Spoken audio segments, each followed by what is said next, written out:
I saved you. And I'm here to save you again. The parasites are merely a symptom of a greater sickness in Faerun. The infected hear the voice of the Absolute and believe it to be a god. The Absolute is more dangerous than you can possibly conceive. It threatens all who live. It threatens the gods, the weave, the very fabric of the universe itself. How would you feel about helping me kill some evil bastards?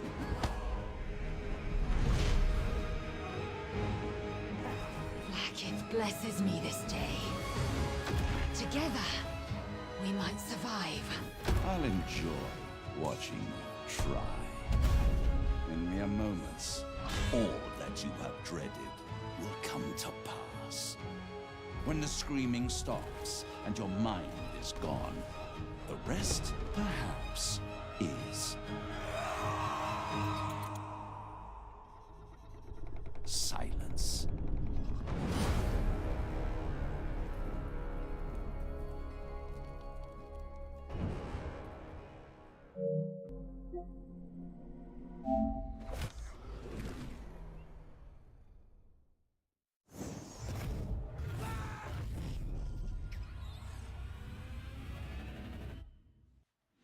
Few mortals ever glimpse what you're about to see. But don't be alarmed. I'm here with you.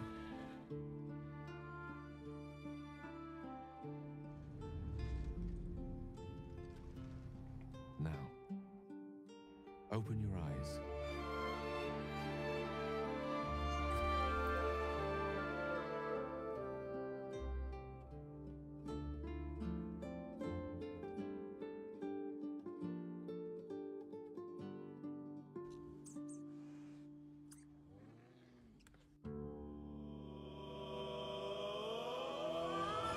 Master, you are the chosen one.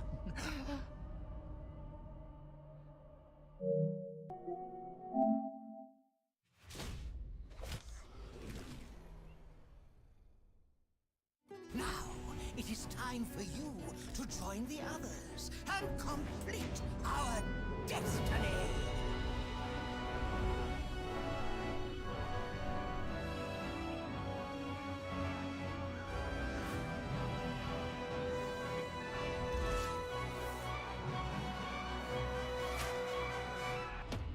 Just wait till you see Baldur's Gate.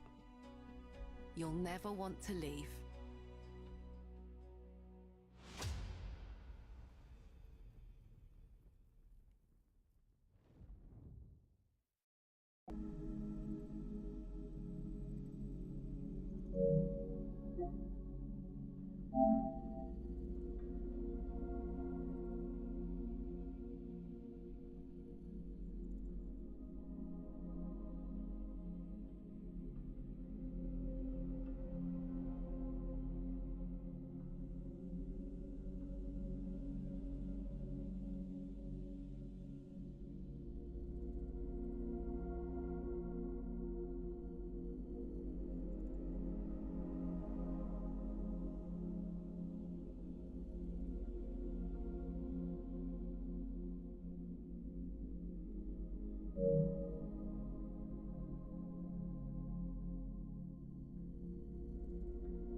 Hey, we're back with another episode of Before You Buy. That show we give you some straight up gameplay and our first impressions of the latest games releasing. Well, today, we're actually taking a quick look back at a game. It's been a long road, but it looks like this is the end for Baldur's Gate 3, with the newly released final patch, which is the 8th major patch for the game.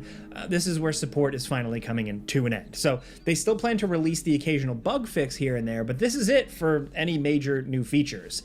At least they're going out with a bang though. They're adding in 12 new subclasses, crossplay, a photo mode, and hundreds of fixes in this absolutely massive patch. Seriously, like the patch list, the notes, this thing is over 16,000 words. It's like closer to a novella than a patch. This thing just does not stop. And that's just patch 8. They've added so much more in previous patches that we didn't cover. Stuff like a full in-game mod browser. In so many ways, Baldur's Gate 3 is like a significantly better game than when it launched out of early access back in 2023. It's been great for a long time, but the slow build has been awesome. There is a lot to get into here, so let's just roll. So yeah, 12 new subclasses, one for each major class in the game. Depending on the class, some of those are available right from the start. Some of them unlock at level 2, some of them unlock at level 3. They might not sound like much, just subclasses, right? But some of these are pretty amazing, and seems like they significantly change how you're playing the game. Sure, there are like a few that don't really seem like they'll be playing that all that differently, but there's some really exciting stuff here, like the Swarm Keeper, where you can command a swarm of bees to attack on command, or the Way of the Drunken Master monk that enhances your abilities when you're drunk, and it can make enemies drunk. The Hexblade Warlock is also especially interesting because they can cast these curses and use the corpses of dead enemies to summon like spirits that fight for you. A lot of the new classes are like this. Like for the most part, they're more than just simple additions. They often have unique strategies and cool synergies attached to them, it seems like. So it kind of encourages you to play very differently than the standard class build. Or you can just be Path of the Giant Barbarian and get really big. Even the less exciting class additions like Oath of the Crown Paladin are feature complete with like new dialogue from the Oathbreaker Paladin if you want to go down that route. The new classes are awesome. Now, one thing we respected about the developers here is that they don't really care about balance all that much when they come up with a new subclass. Like it just seems like if it sounds cool, they do it, and we like it here. They might try to rein in some of the truly broken stuff, but for the most part, they're just doing what they think is interesting. Some of these classes are just going to be flat out better than other ones. From our experience so far, the Hexblade is very powerful, and that's okay. It's a single player co-op game. Like it doesn't need to be perfectly balanced. Their goal here seems to be to make a bunch of classes that just sound interesting or unique to play, not necessarily ones that don't interfere with what's already available. I mean, like, listen, that they even bothered to include that many new things here completely free is just fantastic. And that's only a portion of what this final patch provides. The other really noteworthy addition is the photo mode, which we always love talking about when we can. It might not sound like much to some people, but they really put in the effort here. This is one of the most robust photo modes that we've seen. There are a lot of options, so many that like you can pose your party, you can change the camera, you can screw around with the poses and the facial expressions. It's excellent. I think the fandom, like the hardcore fandom, is gonna run freaking wild with this thing. Sure, like sometimes it looks a little uncanny, as all photo modes kind of get when you're messing around, but it's cool. It's just part of the experience. I don't know. They've also finally brought in proper crossplay. So now PC, Xbox, and PlayStation players can all join up together for a game. But to get it to work, you'll all have to sign into your Larian account. It's not as seamless as would be ideal, but it's good enough that they're even offering the option at all, especially after all this time. Oh yeah, and while this doesn't affect me at all as a PC player, that's where I played this, they did finally get split screen up and running for Xbox Series S consoles. I have no idea what the performance looks like there, like we haven't seen it for ourselves, but the fact that they got it in and it's working after all that hubbub is great. On top of that, there's just endless bug fixes, gameplay tweaks, stability improvements, optimization passes, scripting fixes, art updates, animation fixes, and UI improvements, stuff that like we haven't even scratched the surface of yet. It is a lot, but the thing that sticks out the most to us is that they finally 100% made it so knocking out Minthara will make her appear in Moonrise Tower later. The old trick that felt more like a weird exploit is finally just a part of the game, so you can finally just recruit Minthara without being evil. They've even added some more dialogue options from her, so she feels a little bit less like a half-baked optional character. All the non-origin companions are still missing some interactions and still kind of feel like later additions like that they've always been, but it's appreciated that Larian has taken the time to at least try to flesh out some of these guys a little bit more. As someone who's only been hopping back into Baldur's Gate 3 once in a while, the new in-game mod manager is pretty awesome. It got added back in patch 7, and it makes downloading and managing mods a snap. It's some of the best, most seamless mod support we've seen in a game in a while. And patch 8 added some improvements to the system as well. So they've added partial level editing that allows creators to mess around with existing levels and mix things up by dropping in new NPCs and objects and enemies into pre-existing locations, kind of bringing us one step closer to true custom campaigns.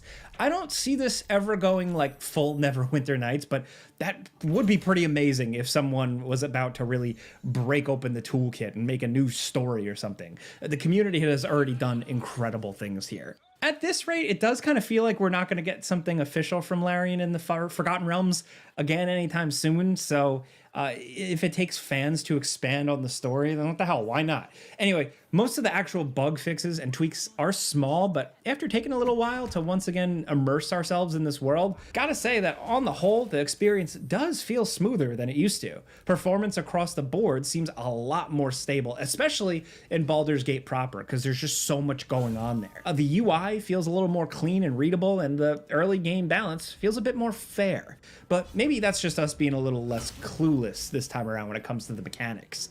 Even with everything added in the final patch, it's really just technically still the same Baldur's Gate 3 as before. You know, don't expect like a completely different thing, but it's more stable, fewer hitches, less frustration. There are still some issues with the presentation. You know, some of the in-game cutscenes can be a little awkward, but for the most part, these are all minor complaints when you're talking about a game this open to player expression. They've done a lot to add to the experience in the last few major patches. You know, they put in more Dark Urge interactions if you're nasty, if you're doing that playthrough.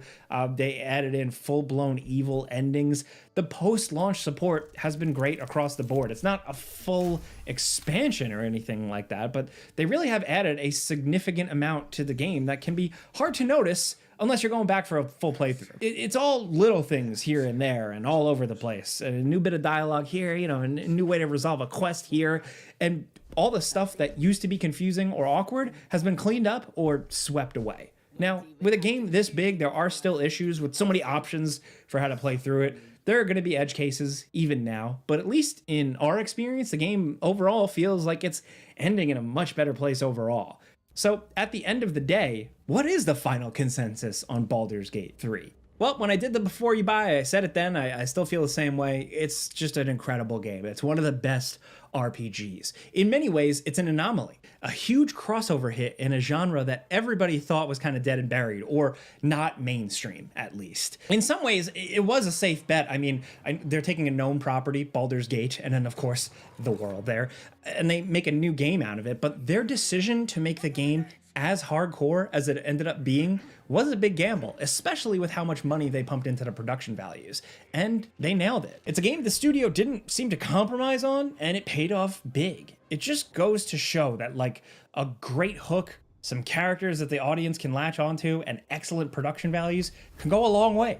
That last one is important. You know, the CRPG genre has been chugging along for years, and while these games are often pretty damn good, the graphics and like the locked isometric perspective definitely limited the audience. Like I said, it never became like this absolutely huge mainstream thing. What got Baldur's Gate 3 to break through was the graphics, the presentation. You know, it sounds a little shallow, but it can be true. The free camera, the excellent character models, all the freedom. It told people that this was a game to really pay attention to. They got people in on that shiny stuff, and then they nailed it with just a good hardcore RPG. It's just a great one, no matter how you look at it. You know, the focus on smaller but more dense locations just just works so well to give the game kind of like this almost immersive sim impression where it feels like you can do almost anything. You have so many options. And it's not just all smoke and mirrors or like marketing talking points. It's like the most remarkable thing about the game. I think it's a game not without its flaws. Act 1 is still very strong and the story gets a little unfocused by Act 3, but still it's an adventure worth playing through. It's a game where it's easy to get into analysis paralysis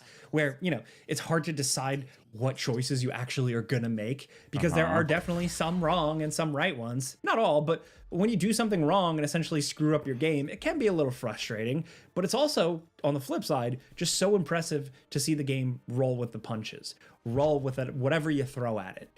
The game has writing, the game has questing, the game has actions for whatever dumb mistake you usually do. It's a lot though. Like, we respect it for having real consequences attached to your actions, but it can also be a pretty exhausting game to play, especially the first time through. But man, when it clicks, it clicks. All right. Well, here's the deal. Oh, well, that one could be interesting to watch. How long is this? 34 minutes. Oh, goodness. I don't know if I'm into doing that with just speculative shit. Should I buy Baldur's Gate 3, though? It's on sale now. Here's the deal. I do like turn-based stuff, but mainly when it comes to turn-based stuff, I like Empire of Sin. I mean, come on. Okay, you didn't hear the music. Yeah. Yeah, I like Empire of Sin. It's set in like I think old time Chicago. You know, during Prohibition and all that. It's fucking cool as shit. I like it. We should probably, yeah, I got all the DLC and everything. Got 10 out of 57 trophies. I mean, we should do it, but here's the thing with Baldur's Gate 3. It's fucking it's some PlayStation music. It's 125 gigs. Fucking, what am I gonna get rid of here? I mean, there's gonna be a few games on the chopping block here. I mean, this one here, I think, is fucking insane. Yeah, 148. I mean, we could just toss WWE, but I don't want to do that. I don't want to. That's a pain in the ass to move around. Kingdom Come is probably 80, 90, 100. Yeah.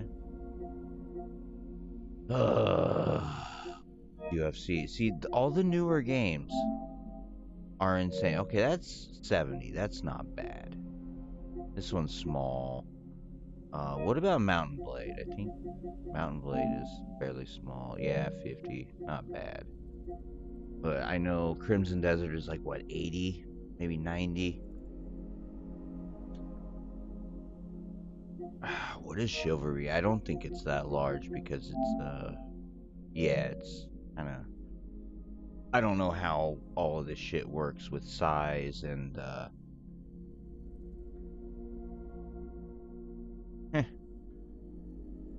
Okay, are you a bot? That's funny. If you're not, that's funny, but if you're a bot, that's also funny. Bots got jokes, huh? But yeah, I still haven't played Escape the Backrooms, though. I want to do that.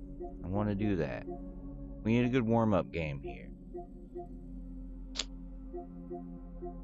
Could just do some UFC, just get our button mashing in order. Go. Fuck it.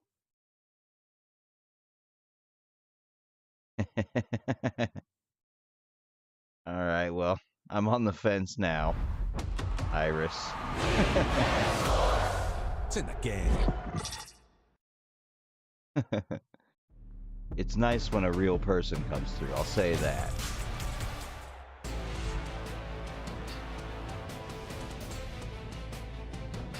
But yeah, am I sounds like a bot? I think, hopefully you're doing that on purpose. Oh no! I should probably turn this fucking volume down, huh? Check our settings, right? Audio. Where was... Swear, there was...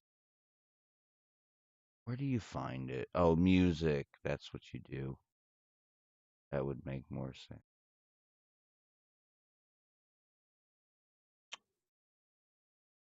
Dude, I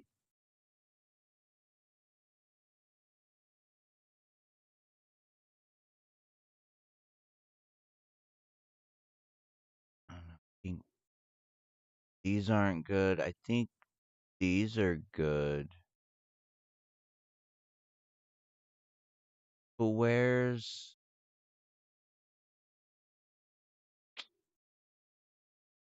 I swore there was a streamer mode, but it wasn't easy to find for some dumb reason. It's not gameplay. It's fucking retarded. What's wrong with me? I swore there was streamer mode, but whatever. I think I figured it out.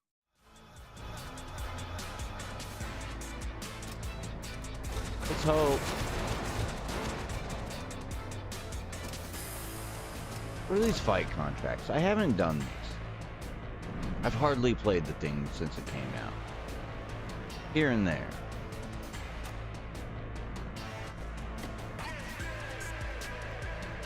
Okay, yeah, my timing was always off. Like, I'll play it. Okay.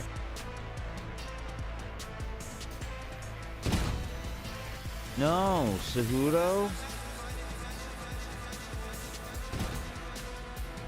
And I play as Cejudo. Yes, let's go. Stream's okay, just started. Trying to figure out if I want to buy Baldur's Gate 3 or not. It's on sale. And I like the turn-based shit.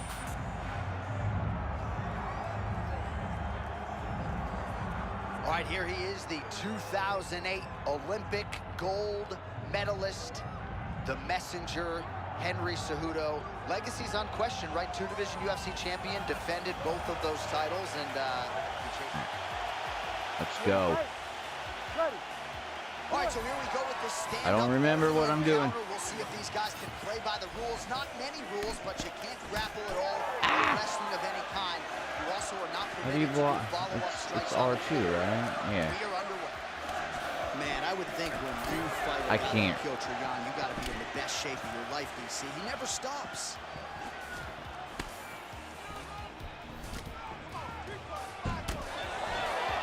Uh-huh. Slipped it. Piotr Jan, maybe the best boxer in this division. And every time he's doing that, his front hand does move, but look at his backhand. Constantly attached to his face to make sure if something comes on that side, he's ready to defend it. So not a ton of action here early, but a lot of high-level striking as the fighters try to get their reads. Yeah, these dudes are trying to figure out how they want to approach this fight. It's a long fight, so you take your time and make sure you know exactly what you want to do. And his counter-striking game is on point. There it is again. I mean, he can just time it so well. This guy has a knack for landing those counter shots.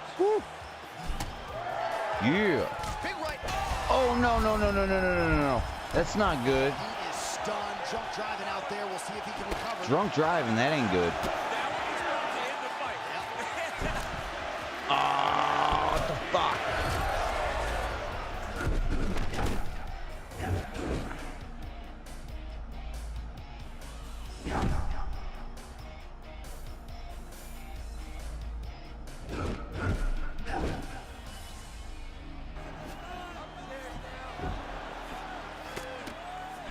Slips the shot. Well, you got to be careful standing and trading with this guy. Big warning signs early on, but he has managed to recover when he gets rocked. Yeah, he managed to recover, but he is at a severe disadvantage in the striking. He has got to find a way to stay safe when he's on his feet. 90 seconds now to go in the round. Ah, no, dude. Oh, my God. I'm trying to remember how to do, like, takedowns and shit. I can't remember. Down every time he hits him.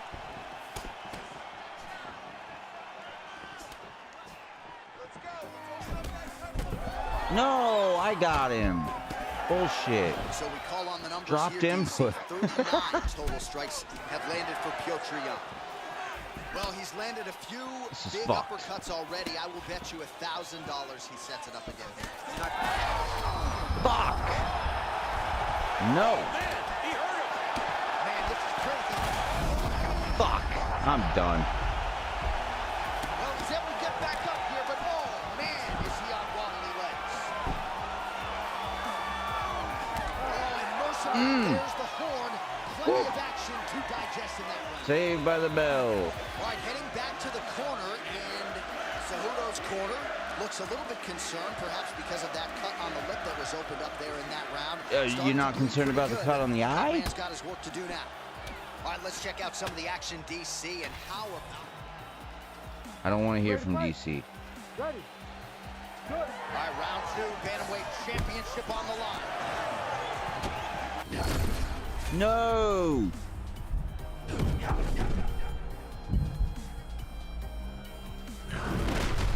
Fuck!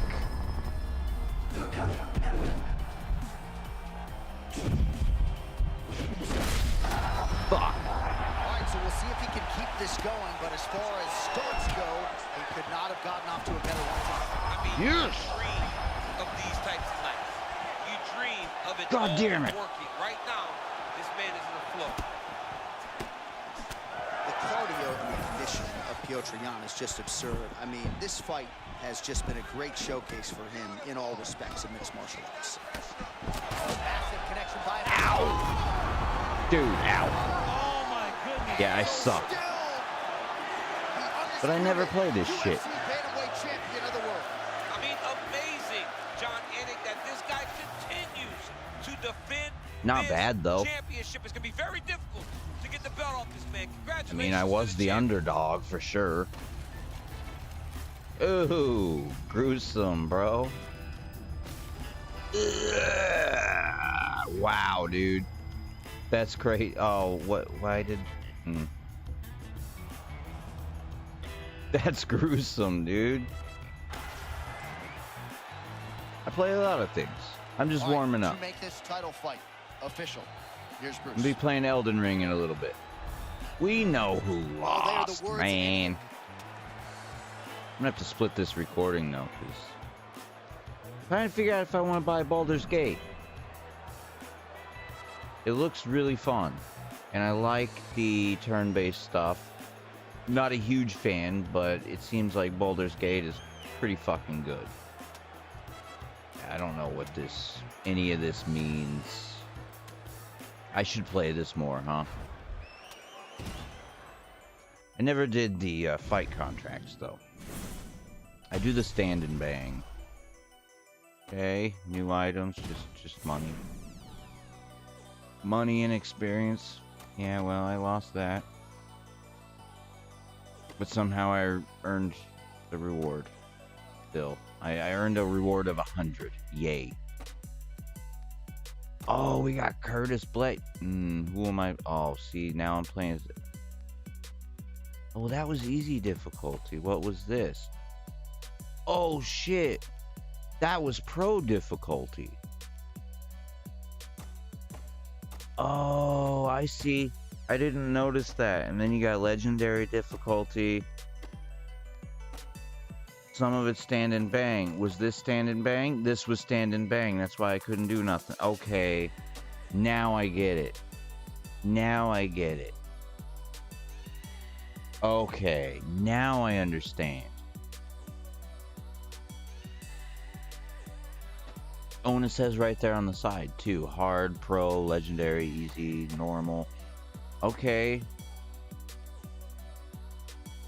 Damn, alright. I was on pro difficulty. Damn. I usually just play on normal. Alright, well that wasn't bad then, I guess. All things considered. That was pro? I want to do this one though and just get it out of the way. Oh, but these... We got hours left. 7 hours left. Alright, normal. Let's go. Let's do it. Let's defend our title here. Yeah, I've struggled with Elden Ring over the past couple years, whatever, and then well, 4 years, maybe 3 years, maybe, and I just couldn't figure it out. And then I fell in love with gaming again, and then I came back to it, and I'm basically on my first playthrough. You could say that. I settled in with the samurai, and then yeah, I'm starting to finally get good, and I love it. He has long said his future will be at 155. All right, let's go. You good? You good? Well, how about the energy in this building tonight? And it's because of this matchup finally coming around again. What? Volkanovski against Brian T. City Ortega. Now, their first meeting not close over the totality of the fight. Certainly T. City came within an inch. God damn, his striking sucks, dude. John Anik, that was one of the best third rounds I've ever seen in my entire life. The fact that Volkanovski got I'll pick him apart. Submission tells me that it's going to be very tough to get the belt off of him. No one gets out of the triangle. Yeah. Knock that leg out. But that should give Brian confidence. If he can get close, this time he'll find the finish. Yeah, just beat the shit out of that leg. That has been a developing part of this game. That's nasty. I mean, I feel like that is another debilitating thing to the leg. I mean, you say, yeah, we're gonna get him. We're gonna take his legs out. Oh. Nope. Well, this is getting hard to watch as another leg kick lands. Beautiful leg kick lands, but he needs to check though. Now a leg kick.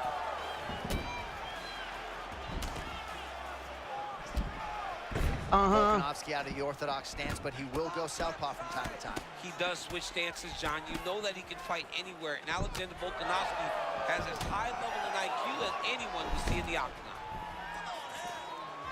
All right, early round one action here. The game plan, of course, was to come out aggressively, but the landing percentage leaves a lot to be desired. He hasn't landed anything. He's going to empty his gas tank trying to finish the fight when it's not working. Oh, beautiful land with the calf kick by Volkanovski now. I mean, beautiful kick by Volkanovski. Snap is so quick, no tell. Alexander Volkanovski is in his full state right now. So just what the doctor ordered here, right? You're at a striking disadvantage. Let things play out on the ground. But this Get up, bitch. Like a lot more comfortable. You can see in the striking, he isn't as sure. But on the ground, this guy can compete with anyone in the world. Get up! Volkanovski's looking dangerous here in round one. Coach's dream, right? Finding the rhythm early. If you're on the other side, you got to find a way to slow him down. A combination of knees in the clinch, and all of those are landing to the body. Yeah! Oh, Jesus Christ. Woo! All right. Opponent can make some adjustments here. Watch for his opponent to start to really slow down. Those knees will start to tax the gas tank more than he wants to. All right, so he continues to attack that area above the knee and digging right into that thigh. He's digging into the thigh. He's doing a great job. Maybe leg kicks can run man. I mean, I think this is it. If he takes many more, I'm gonna keep this fucking title, dude. Is going to be over. Oh, look at that! Oh my goodness! Now. All right, late round one, and how about his leg kicks tonight? My word. I mean, this guy is fighting a wonder. I'm fucking his legs up. Is it just me or those bruised as fuck? Those are all welted up.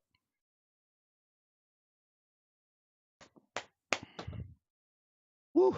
All right. It looks like a kickboxing matchup. He's doing a great job of just chopping wood, and that will slow his opponent down.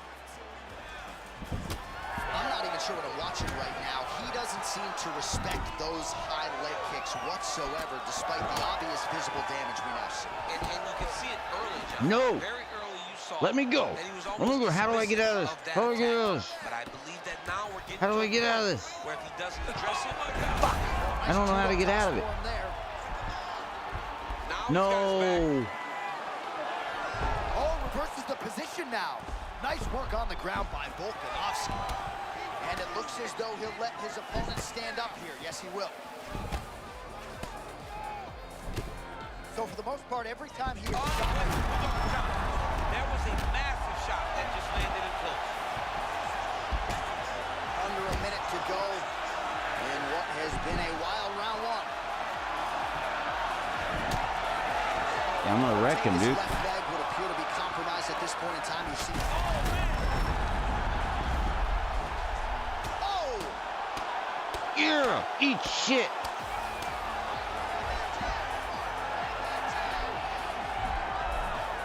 Wide butterfly guard now, DC. If you're on the other side, the offensive fighter, what are you trying to do? I've got to separate him, John. I can't leave him against the octagon. That is how they get up. They use the fence as a barrier to get back to their feet. You got to put your body. No. What the hell is that?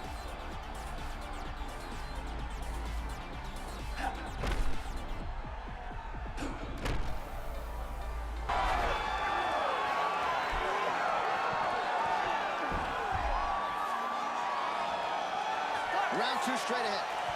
Woo. All right, so what a round it was for him. God Multiple damn. knockdowns. When we sat down with him on Thursday, he said, when I touch guys in this division, they go Whew. down. And he's proved prophetic. That's exactly what happened in the cage. The guy has lightning in his hands. Every time he is landing, he is putting his opponent on his butt over and over, knocking him down. He has not found the finish, but he needs to stay patient, find the perfect shot, hit him with that kill shot. Get that kill shot off, there will be no more getting up.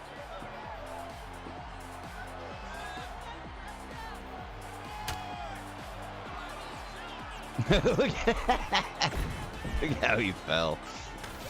All right, here we go now, champ. Round two. Round two. This is ridiculous. Versus Brian Ortega. Fuck you, dude. Beautiful kick lands there. Ortega's really limping now, folks. Looks like the leg kicks are really starting to pay dividends for his opponent.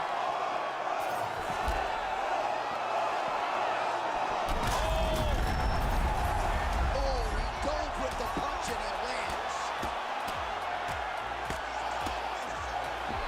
No, get up. Well, hard to win fights in mixed martial arts from the bottom, but nice work here in that position by T-City, Brian Ortega. Oh, man, he's raining shots and making them count. He's postured up, and he is landing through ground and pound.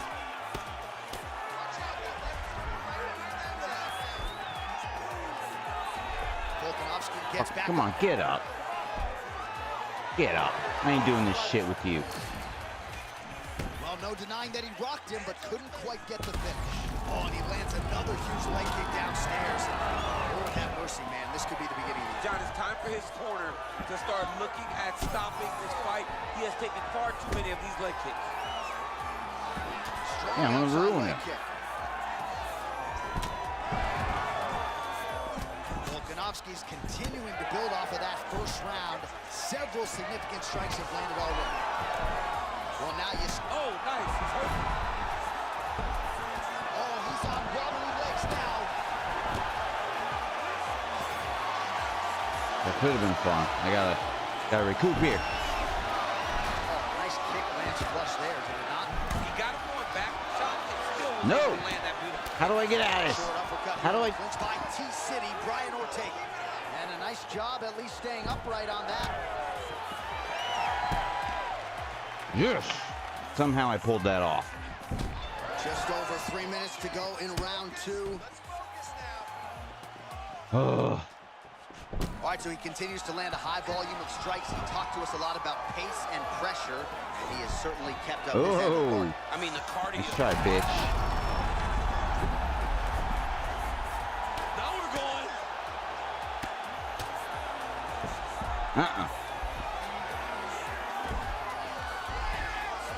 Butterfly guard, No. pretty effective. You don't see it every day.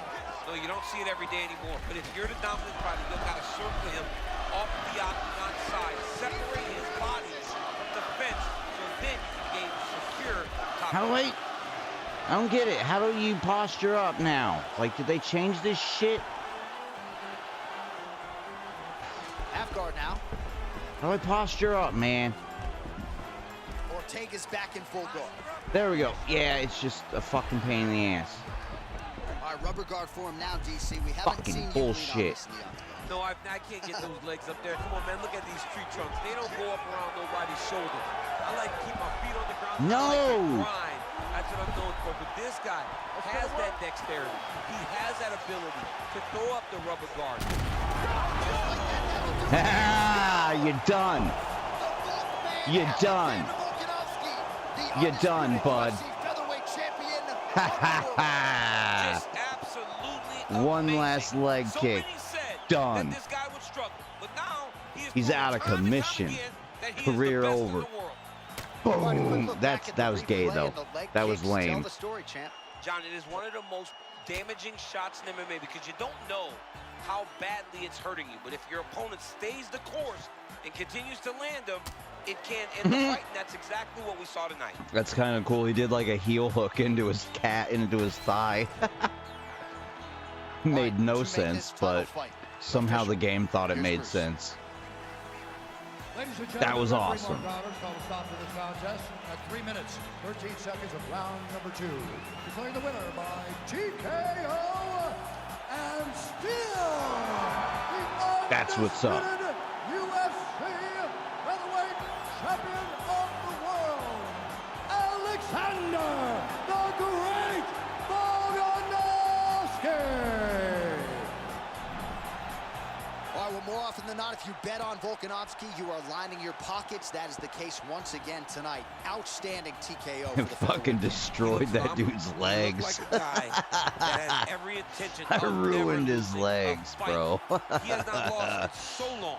Let's look But at he the is trying to stats. continue to set the bar for everyone Leg that comes health behind him. events 17.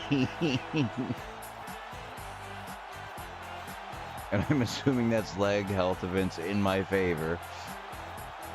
Significant strike 75. I mean, I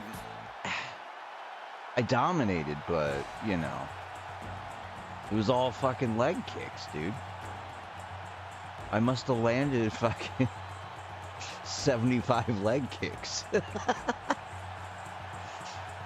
Holy shit, dude. Fucking great, dude. I had fun with that one. That one was fucking fun.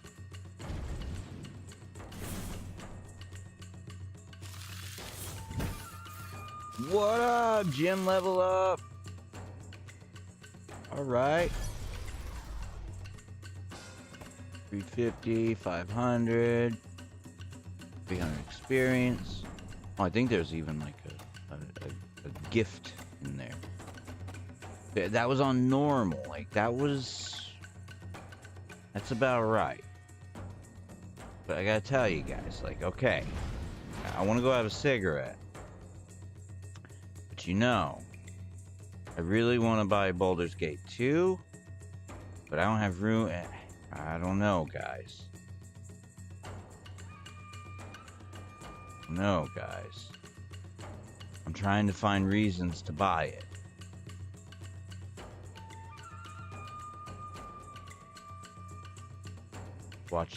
Let's watch this one. Alright, let's mute that obnoxious stuff there. I'm trying to find a reason to buy this game. Like, I'm into it, but I need to be persuaded, man. And I'm not telling you to pay me money to fucking buy it. I'm not Darkside Phil, okay? I just need I need to be persuaded here, man. I gotta be persuaded.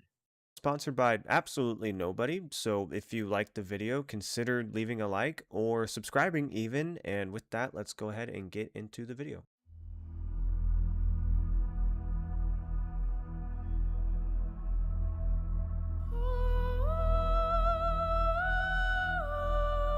Alright, so I need a quick ciggy.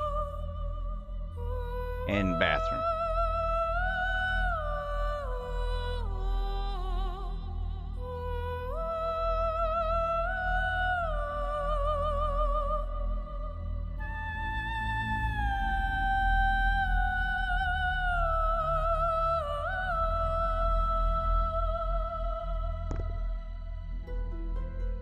I have never played any other game quite like Baldur's Gate 3 before. Literally, Baldur's Gate 3 is the very first CRPG that I have ever played. Even still, I believe that I can confidently say that there is no other game quite like Baldur's Gate 3. Of course, it has the core ingredients of sugar, spice, and everything nice that's needed to make a great game. Baldur's Gate 3 has clever writing, award-winning voice acting, and jaw-dropping art direction, but these attributes can be found in most other good games. I'd say those things are present in Astrobot, Ghost of Yotei, though I haven't played it yet, still sad about that, Alan Wake, God of War, or insert any other top tier game here. And yes, voice acting, music, game feel, and art direction are all important when talking about making a good game, but they're not that chemical X component that makes a good game a great game. A game unlike any other, one that wins Game of the Year and continues to be in the top 20 most played games on Steam years after its release. What makes Baldur's Gate 3 stand tall among giants is the agency it gives you, the player, and the lengths at which the development team went to make that agency feel substantial.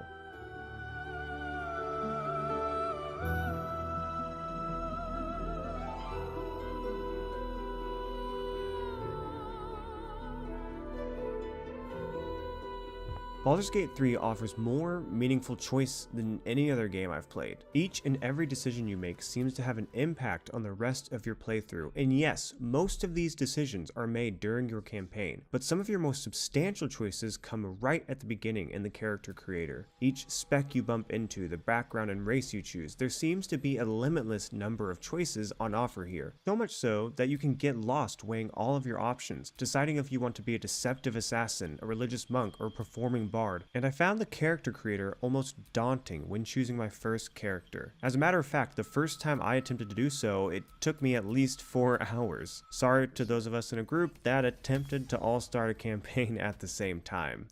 Y'all ready? Sure. I think so. If you're not too familiar with the D&D world, much like myself, I've only played it a few times, you'll be inundated with new information to choose from. Now, I know this may sound daunting to some of you who have yet to play Baldur's Gate 3, but allow me to give a few anecdotes from my own experience. Now, I'm going to do something here. I'm going to open up to you gamers about something that is deeply personal to me in my life. All right. Here we go. I usually dislike character creators.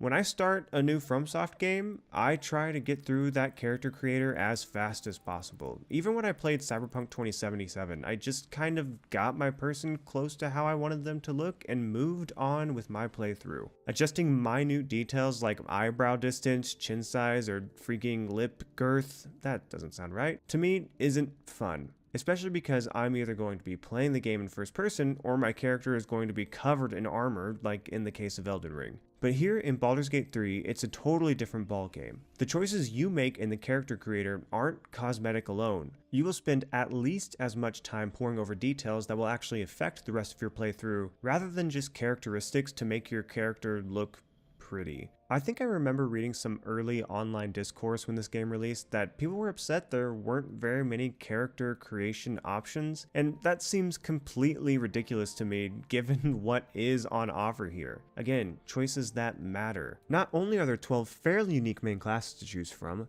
there are 11 different races with 31 different sub-races, 12 different backgrounds, and 58 different subclasses. Now, I know you can't pick your subclass in the character creator, but subclass was certainly something I took into account when choosing my class. So let's do some math. When talking solely about your main class and subclass, you have 58 different combinations you could end up with. That's just how many subclasses there are in the game. When you add race and background into the equation, however, that makes 21,576 unique characters you can create from the very beginning. or at least from level 3. And this does not include the option you have when you spec into your ability modifiers. Things really get crazy when you want to add in the fact that you can multi-class in this game. Now, before I say this number, I want to reiterate that I am not taking into account everything there is in the character creator section of this game. When you factor in multi-classing into 2 different classes with a subclass, there are 540,516 unique characters you could end up with in Baldur's Gate 3, all of which will play differently. Certain characters will play more differently than other characters. One race will get treated differently than the next. One background will offer you different advantages than the other. And each subclass...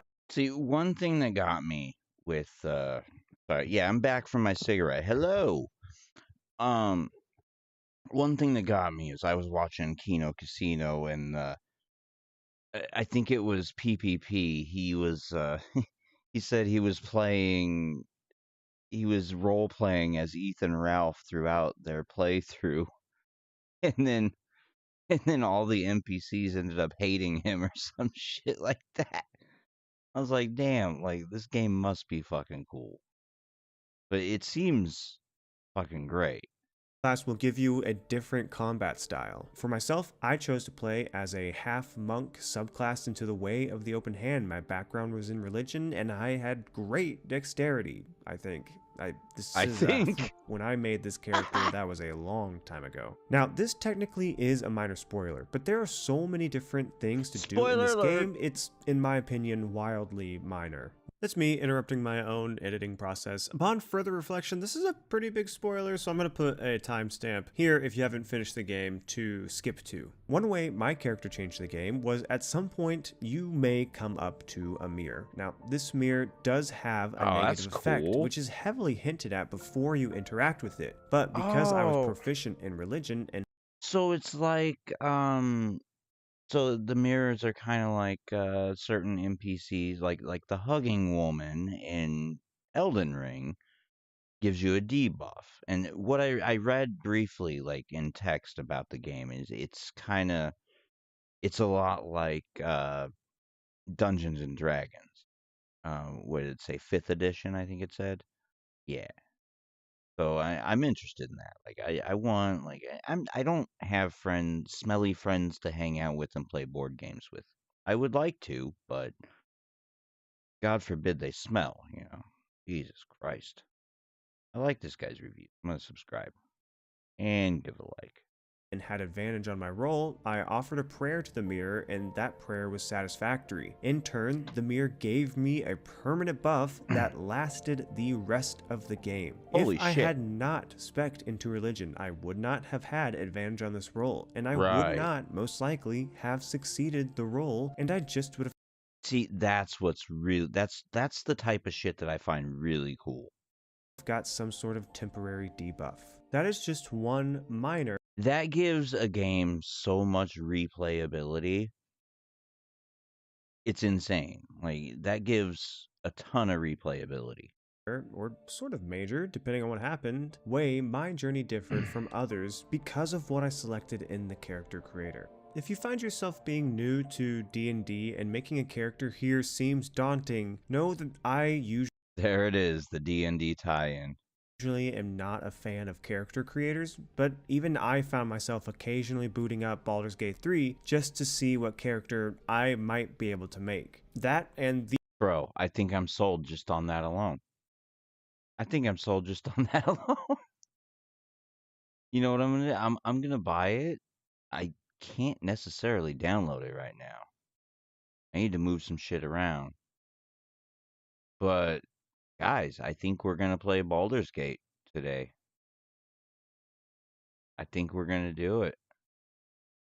And the digital deluxe edition is on sale, 30% off, $55.99.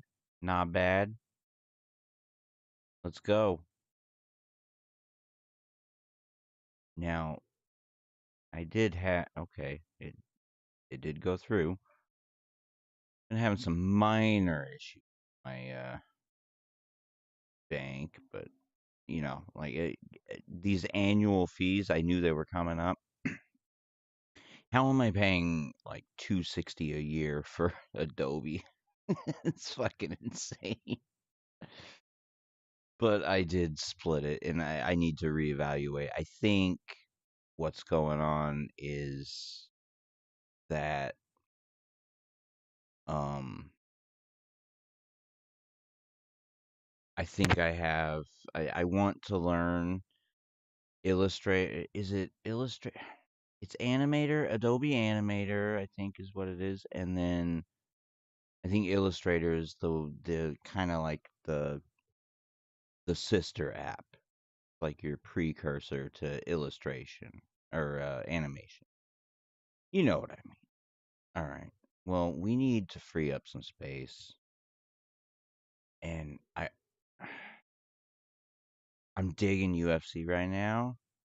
I don't want to move 2K because it's so large, 150 gigs.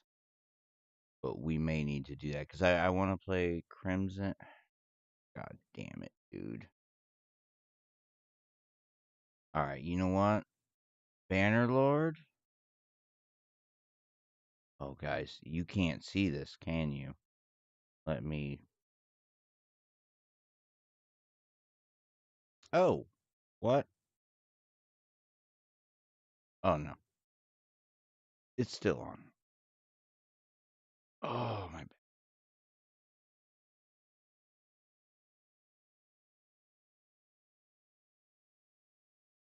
I need to set up the chair here. That's what I need to do. I gotta quit sitting like this. All right. So we got 50. Oh, and we don't have on left.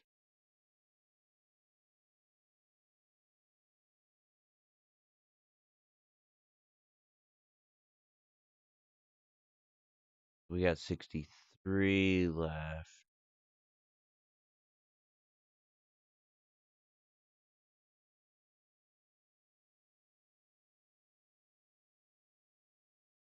Oh, man.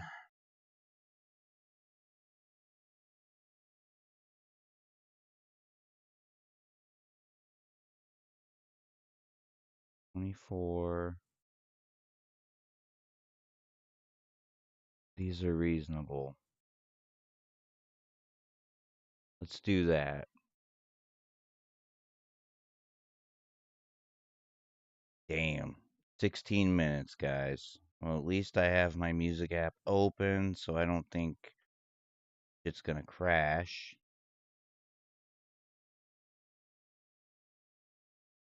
Oh, man. Dude.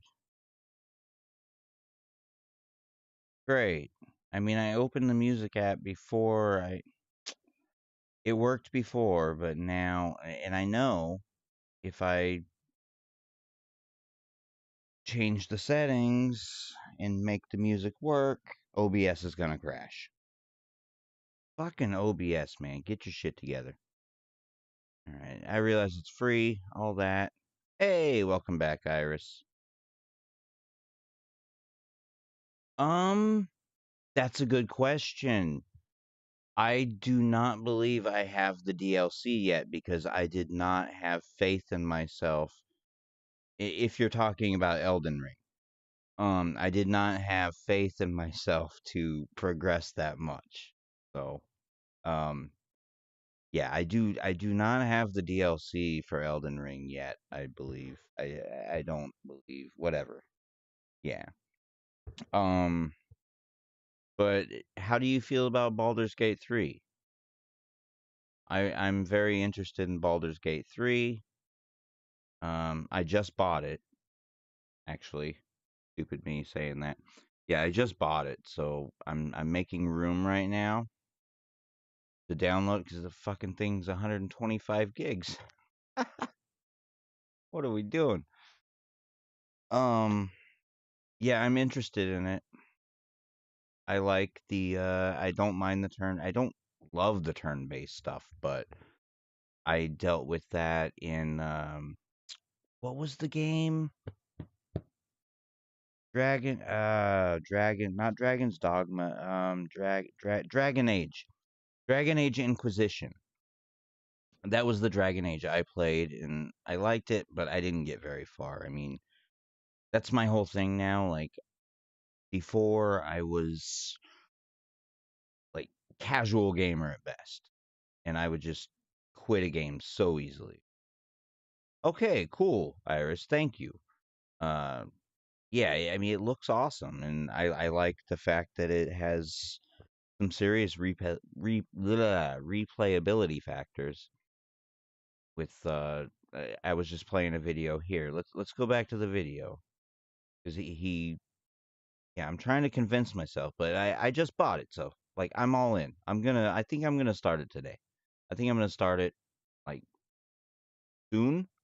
Depends on how long it takes to move things around and download it.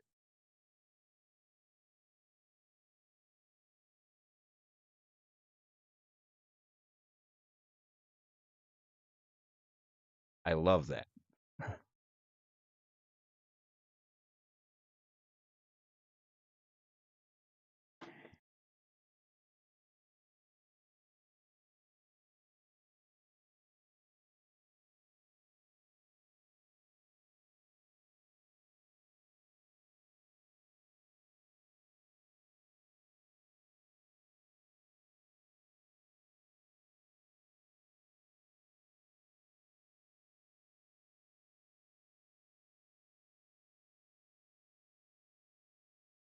Oh shit. Want to I'm consume sorry. more Baldur's Gate I fucked up content there. no matter what, or somehow you have not seen what the gameplay and story are, then here is the setup for the story. You have a tadpole in your head that looks like a little mini Shai Hulud. He'd be cute if he didn't have so many teeth, and you need to get baby Shai Hulud out of your head. You start by searching for somebody who can help you with your amphibian problem, and your search leads you to uncover a greater, more sinister plan your character plays in the story. I won't say any more than that because this story is worth experiencing on your own, and that is exactly what part of the moment-to-moment gameplay is, choosing your story through dialogue options. The tale itself may not hit the same highs as your on-rails single-player Sony RPGs, but given the sheer amount of choice that is on offer here, the story is incredible, and need I remind you that for all of those single-player, third-person action RPGs, their ending is determined. It has been written. You are writing the ending for this one. I have done one entire playthrough where my choices were pretty much what I deemed to be the most true or right thing to do, and I think that only having completed one playthrough of this game may actually be doing a bit of a disservice to this review. I have no doubt, though, that had I made different choices, Larian would have given me a story that was just as fulfilling as the one I ended up experiencing. I caught some glimpses of these alternate paths during my campaign. At one point, literally every single person in a camp died because of a choice that I made, or I guess rather failed to make. I love that. That's awesome. I can't wait. I'm excited for this. These were people that showed up later in the game and made a difference when they did show up. Or when I accidentally pissed off one of my companions and he was just like, okay, then fine, I'm out of here. I'll give you one guess to guess who said that. My name's Astarion. I quickly reloaded both of these instances, but had I not, I don't believe my experience would have been compromised, just different.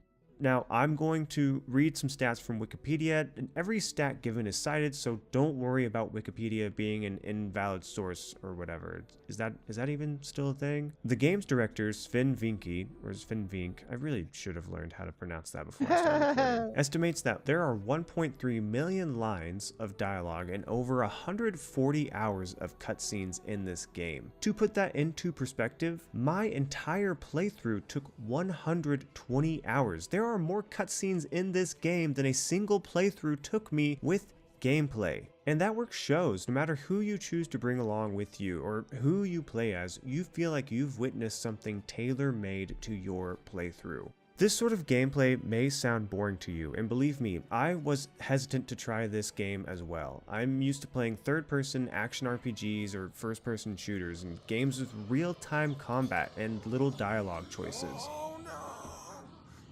Uh-oh. What is But Larian this? have done such a great job with the writing here to make it anything but boring. Many different times. What is it with? Now I'm okay with it. It's a fun new. It's a nice new thing. Like Crimson Desert, like you're in this RPG fantasy world, but then you don't expect there to be like robots and flying machines and but I welcome it. It's a nice new take. I think it's kind of like a steampunk theme a little bit that they're adding. Something like that.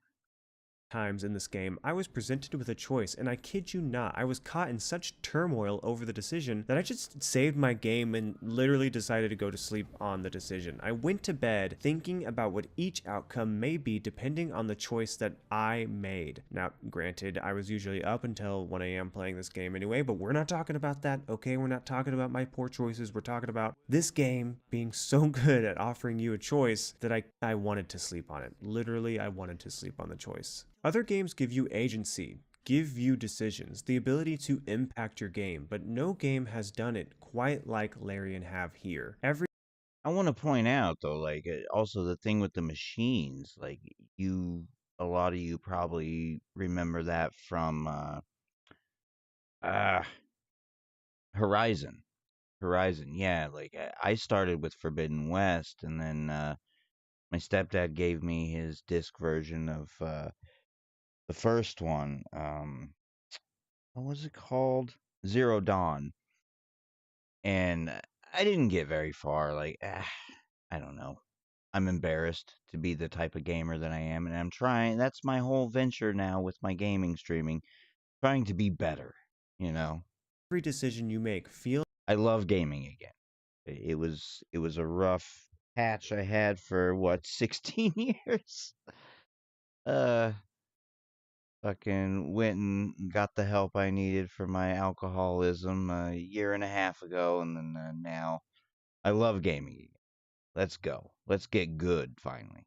Feels as though it belongs to your story. A well-known aspect of this game is that you can choose to play as an origin character, a character that normally you'd meet in the game, and then you can have them tag along with you and have them be your companion. But instead, you would play as this character. And although I have only completed my one custom character playthrough, what I can say is that each and every one of your companions, Shadowheart, Gale, Will, Asterion, Karlach, Lae'zel, have great backstories that develop through your journey with them and great conclusions. Where the main campaign becomes much more grand in scale, the companion storylines are a lot more personal. If you don't pursue their stories at all, Baldur's Gate will keep on keeping on, but you won't get to experience their story and the trauma, heartbreak, perseverance that they go through. Even though these stories are about a vampire, a shard, a wizard, a Kool-Aid lady, their stories are human ones. Stories that contain hate, fear, vengeance, remorse, and so many emotions that we go through in our lives. I mean, who among us can say that they aren't a vampire out for absolute power?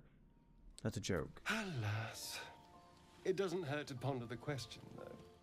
All of these stories brought to life by top-tier voice acting. To witness any of these characters' conclusions on their own would be worth the entry into this game alone, and there are 5 of them. While a lot of the side content in this game focuses on your companions, especially in Act 3, not all of the side content does, and here's where Baldur's Gate 3 yet again shines in a sea of games that have bloatware for side content. Almost all of Baldur's Gate 3's side quests are unique and fun. They have meaningful stories, rewards, and purpose. Many of the side quests you complete in Act 1 end up carrying forward into Act 3. For example, there's this guy that you come across early in the game, and you have the choice to set him free or to not. If you decide to set him free, that sets up a whole side mission in Act 3 involving his house and yet again helping him out. Calling these stories side missions almost feels wrong considering what they have to offer. When we think about side missions, we think about hot tubs in Ghost of Tsushima, or at least I do, gigs in Cyberpunk 2077, or even finding the Master Sword in Breath of the Wild. Baldur's Gate 3's side missions are different because of how much of an impact they have on your game. When you complete a side mission in any of the games above,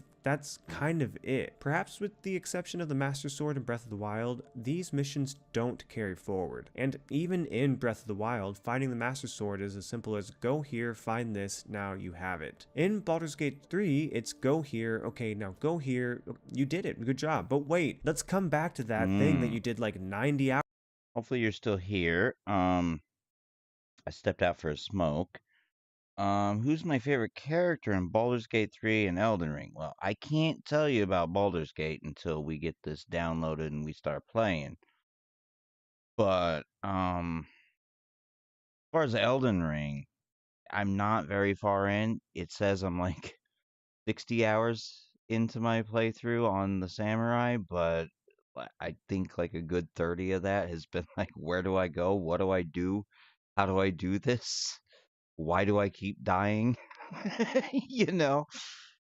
But I finally took down Margit. I'm working on the I had the Bloodhound Knight so close on one of my attempts, but all of the other it seemed like I just kept getting worse and worse.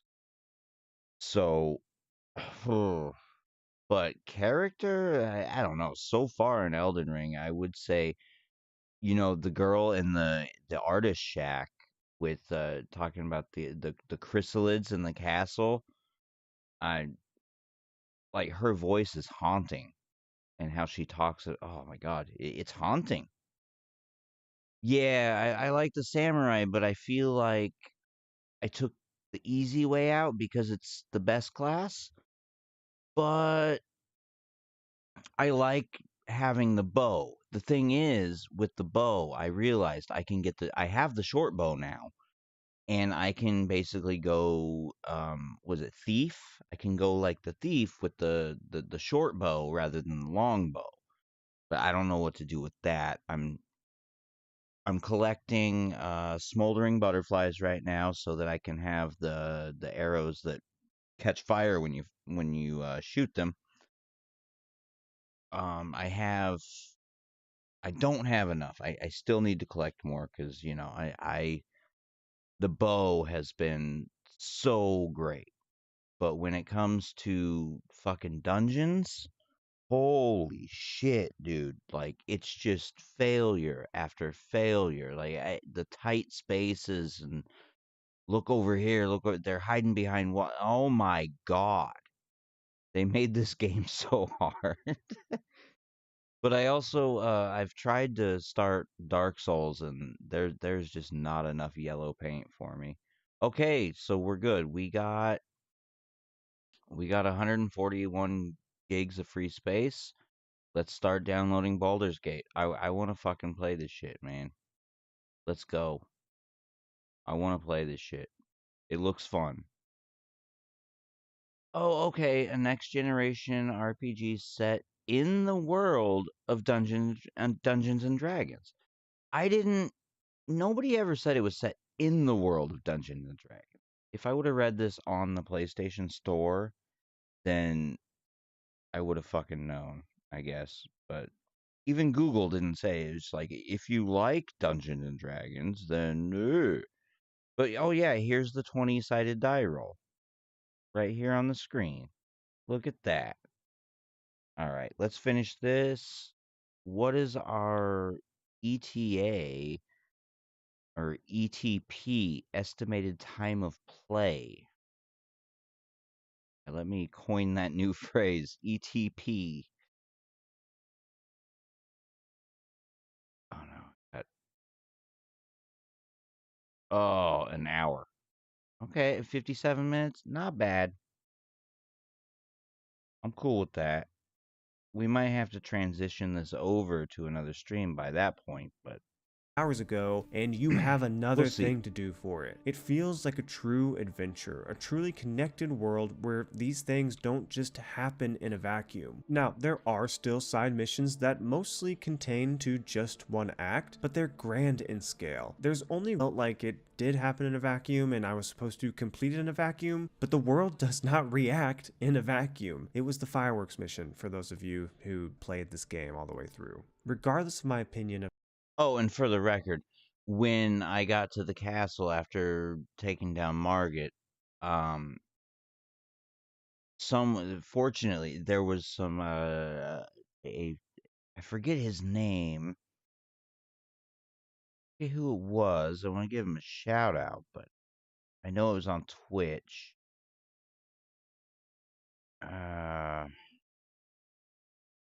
And not him. Maybe it's somewhere else. I don't know.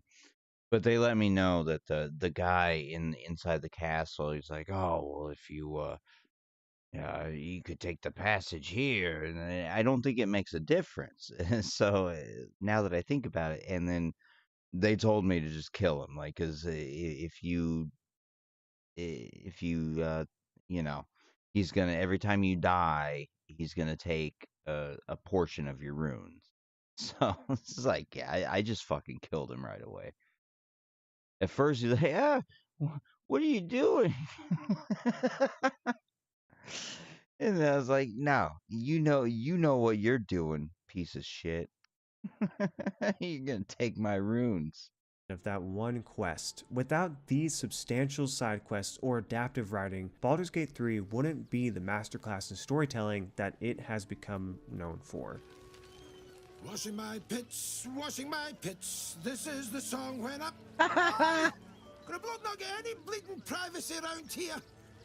Bunch I of love perverts, it. the lot of you. And we haven't even made it to combat yet, so let's get. It seems like a fucking movie. I love it. No wonder why it's 124 gigs. There, something that takes up at least 25% of this game, depending on how you play, and surprise, the combat is really fun. Wow, nobody saw it coming. In one of my earlier videos, I said I struggle with turn-based combat because it feels often like these games are always 100+ hours long, and I struggle to complete games that are that long. Completing Baldur's Gate 3 has left me to believe that part of this is because a lot of turn-based combat is rigid in its structure. What you see is what you get. You take your turn with a very specific set of actions and then you end your turn. I don't know how that is with the new Final Fantasy, the Final Fantasy VII remake, because that was the last Final Fantasy game I played was Final Fantasy VII back in the day on PlayStation 1. And I wasn't like a fan of anime or anything. Like my whole life I've been very basic and picky with my games. It like I'm working on a documentary series about my experience with gaming throughout my life. I figure it'll be fun. It'll be fun to do and maybe a lot of people can relate to it. So that'll be covered for sure. But like turn-based stuff, it's got to be done right. Like I showed earlier on the stream here. How do I navigate this shit? Nope, not that. My favorite turn-based game that I've played lately is Empire of Sin. Oh shit. You can't see it right now. God damn it. Empire of Sin right here. This is definitely been my favorite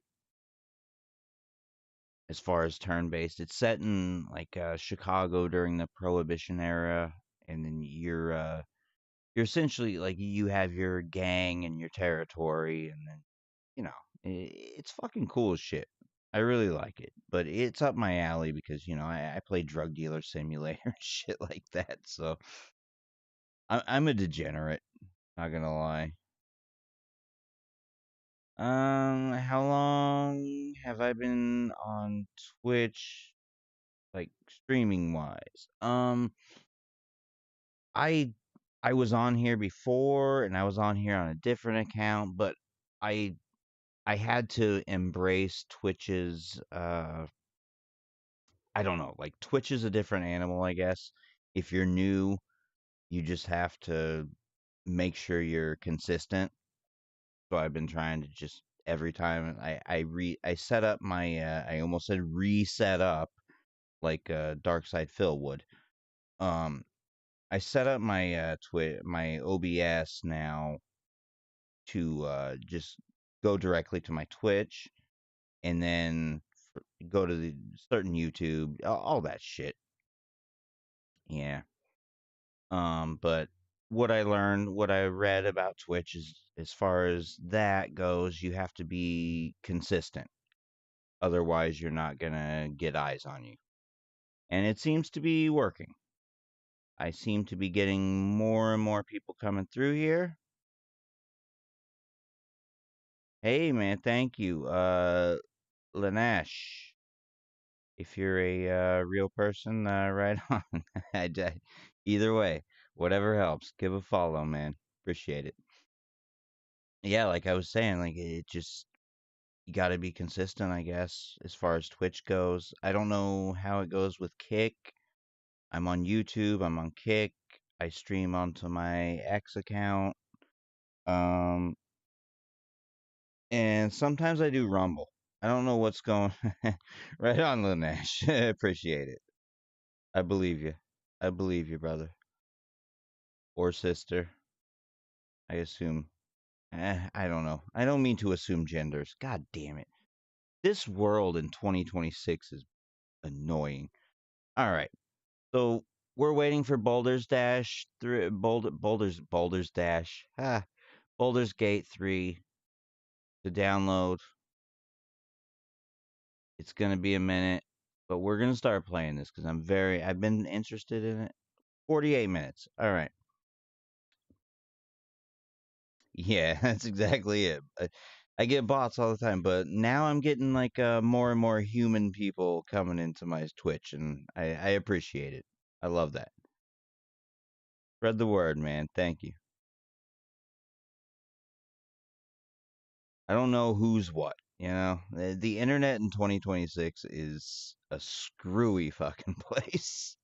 Thinking of something like Persona. Now, before everybody, all the Persona fans come after me, I'm gonna go have a cigarette real quick, guys. Probably put 20 hours into Persona 5 and eventually just kind of fell off. I thought it was a great game. It has some of the best turn-based combat out there, but it doesn't allow you to experiment quite in the same way that Baldur's Gate 3 does. Of course, I was probably just out of the tutorial 20 hours in, so that might have something to do with it. In contrast, Baldur's Gate 3 is all about fluidity to your combat style. You can throw a bottle of water or call down rain, then electrocute the floor because the floor is wet and everybody standing in your puddle is electrocuted. You can call a sleet storm, then lose concentration on that spell, and because you've lost concentration, now nothing is frozen and there's a huge puddle on the floor, and we've already gone through what you can do with a huge puddle on the floor. You could position yourself so that your warlock has advantage on their Eldritch Blast, which will knock someone off the map if they're positioned just right. Or you can lay down a cloud of magical darkness, then drink a potion that allows you to see through magical darkness, making yourself the Herald of Darkness in the combat arena. The list goes on and on for what you are able to do in this game: sneaky rogue, ranged archer, raging magical giant, and so on and so on. I'm not going to take the rest of the video to break down the over 1 billion character combinations you can make. One thing I want to add about the combat here is that even after completing the game, the combat was still surprising me. So I came back and recorded this gameplay that you're watching right now just to get some more combat gameplay to show here.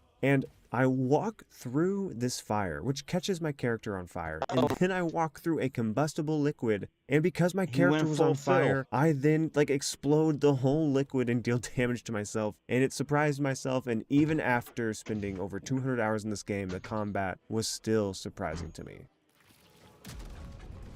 Alright, let's watch. One note about the combat, though, is towards the end... Okay.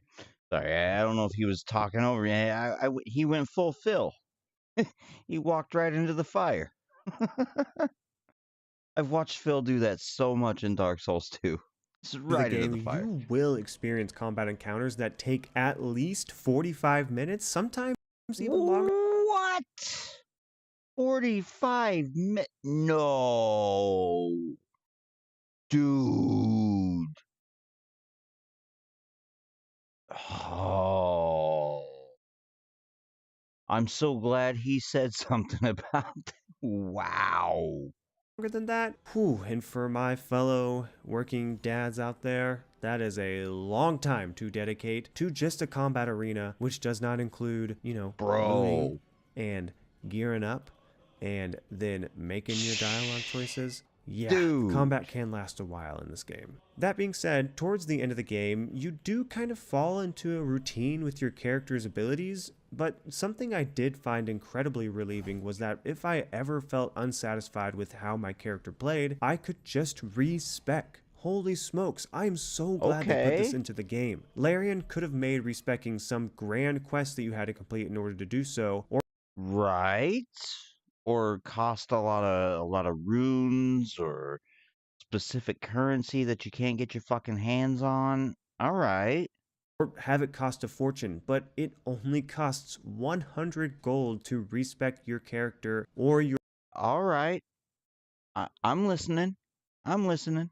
companions. Maybe this is common for CRPGs, and I was just shocked by it because this is my first one that I've played. But the amount of control that I was given over my companions blew me away. I was not expecting the depth with which I would be able to have control over them by selecting their class, their subclass, feats, spells, or completely respecking them if I wanted to. Basically treating them as if it was a character that I had made from the very beginning. In my game, this looked like respecking good old Shart. I didn't love her paladin build, and I was going through a lot of inner turmoil because I couldn't play as the original monk class I had created and a necromancy class. As soon as I found out you could respec your companions, Shadow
Heart turned into a reanimating druid expert, and that is all I needed in life. Also, is it just me, or does the druid feel incredibly OP in this game? As I said at the top, combat thrives because of what it has that other games do not. Agency. You have agency not only over your dialogue choices, but over your build and subsequently your combat decisions. Hope your soul is in good hands. Now, I could go through this whole video without talking about some of my major complaints. I've already brought up a few of them, but because I've titled this video review or something, let's just go ahead and get that out of the way. Bugs, yes, they are still there. As a matter of fact, sometimes a new bug will get introduced.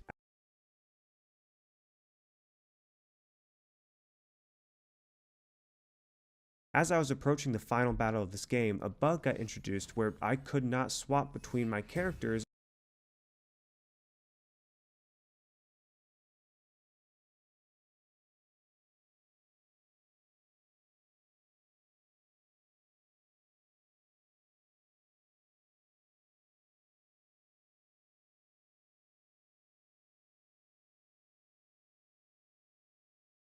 and trying to do so completely bricked the combat playthrough I was going through. I had also started playing this game before photo mode was a thing, and when photo mode finally got introduced, it came with this crazy visual glitch that would sometimes occur, and it was just absolutely wild.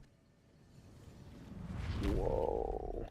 Both of these bugs were patched, and terrible bugs will get patched, but annoying bugs can still occur. In my game, this looked like assets not loading in Act 3 when I traveled from my camp back to the main world, or just really slow texture loading whenever I would enter into dialogue. My face was blurry and the NPC I was talking to, their face was blurry. That stunk and kind of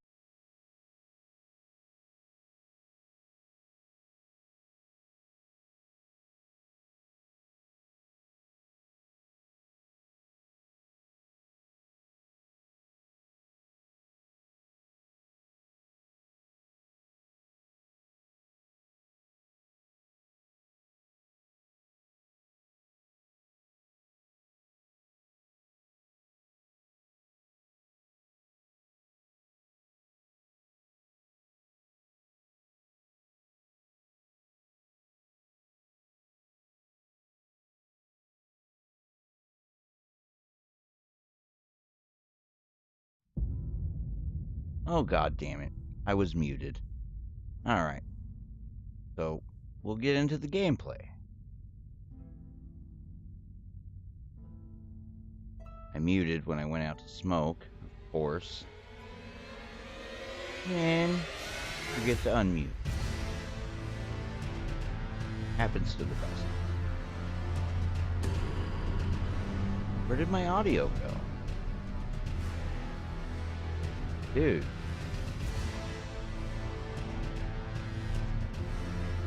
Oh. You have it, I don't. Because I'm stupid. Alright. Get into our samurai. Mr. Rake. Oh, shit. That's right. Because I was trying to find... Oh, I think I finally found it. Holy shit. And then there's a guy, a guy guarding this shit that I need to destroy. I need to fuck his world up. Oh, and I don't like the music in this area. It freaks me out. Ooh, I got the map, though. So yeah, it does loop all the way around here. Dude, this music in this area is fucking terrifying. I want to get... No, it's up here.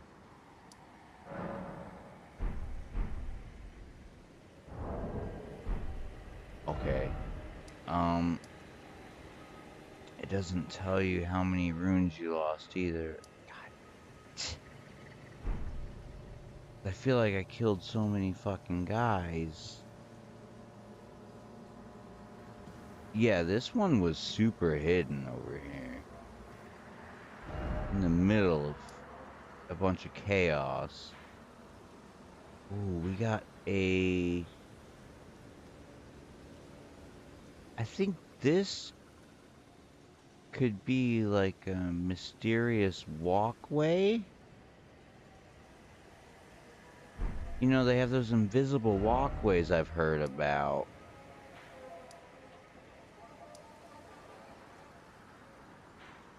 Or maybe it's just part of the fragments.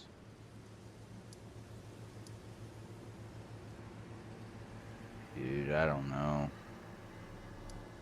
What's this? I gotta split the recording though. Kinda like DSP. Alright. We are back. Back in the...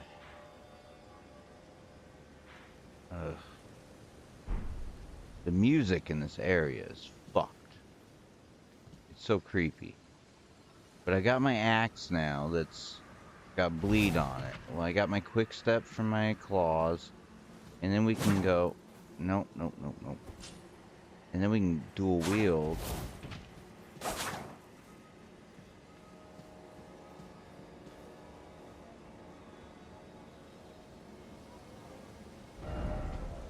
Okay. What I should do is just journey. What the fuck?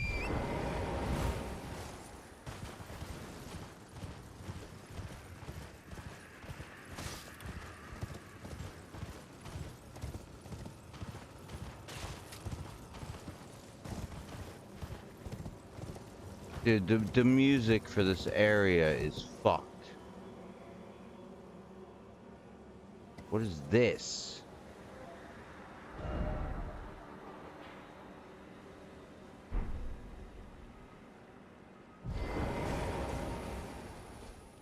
Oh.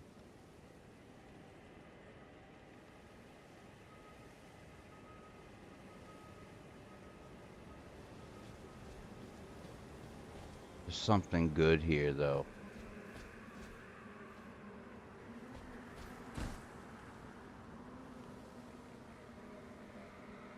Oh, there's multiple ones.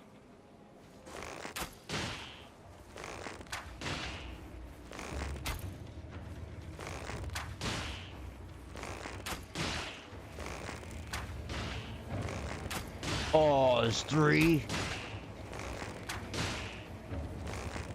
Why is he healing?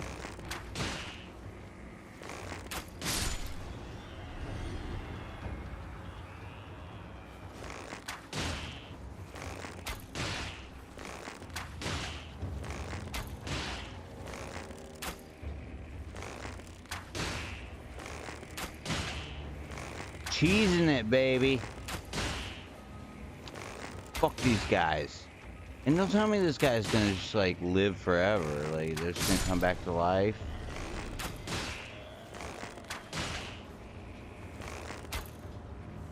Yeah, there was no way I was gonna take all 3 of those fucking things out. Like, yeah, fucking cheese them. Don't let it cheese you by moving like that. Waste all your arrows. Next thing you know, you can't fucking take out the whole camp.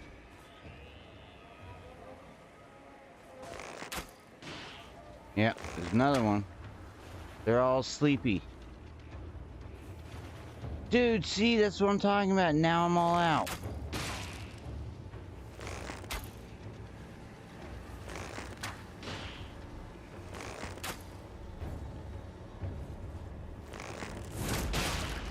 Yes, mighty shot. Fuck.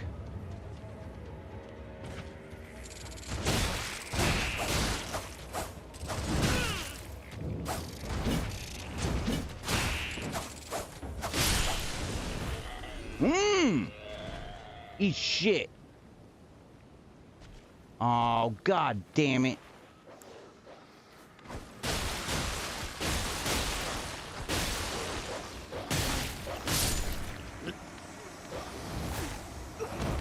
What? What? No. Dude. This is fucked. That was not cool.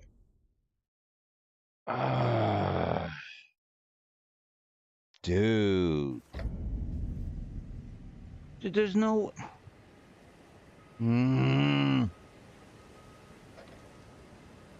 Hate this game, dude. Fucking hate this game. Where was that? Those ruins were... No, they were over here. Oh, wow. Alright. Yeah, well. See, that was the problem. I think I went the wrong way. I just want to fucking... go this way. Sorry, I have to keep looking at the compass. The arrow. I want to at least work my way through here. It's frustrating.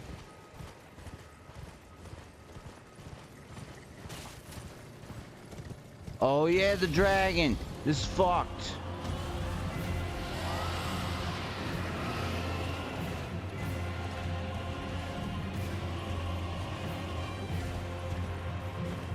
Oh my god, that's why I couldn't make it past.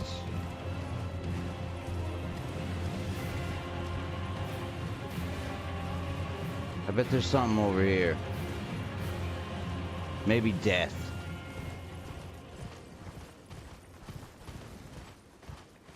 Oh. Well, there's this. Oh, I already got it.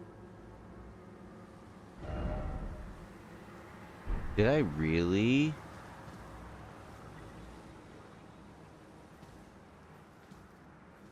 What's down there?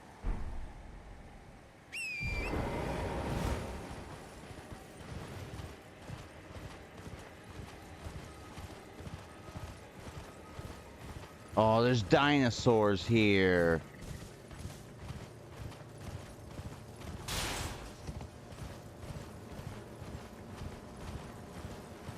Dude, this is fucked.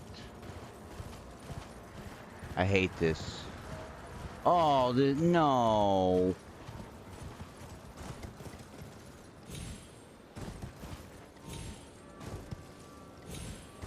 Woo. Oh, no. This ain't good. Oh, what? Bro. Seriously? Touch Grace. Ah. Rest. Oh, my God. Where am I at? Holy shit. Okay. I was wondering what this place was. We about to find out, dude. We got dinosaurs over here. Like, this is fucked up.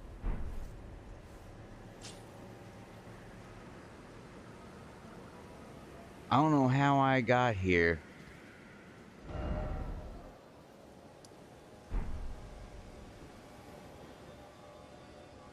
That noise. Over there. Like, is there peaceful people there, or am I gonna get fucked up?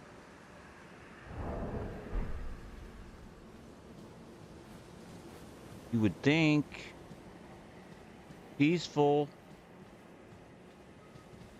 Oh, there's this. Fuck yeah.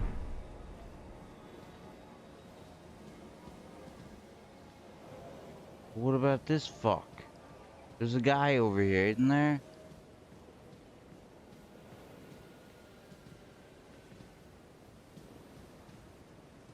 There's dinosaurs out there. What's that? I guess I should read messages, huh?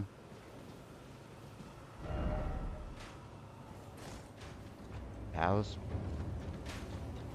No! Someone's after me. Oh, that's bullshit. I don't have fucking arrows, dude. That's bullshit. I need to get arrows.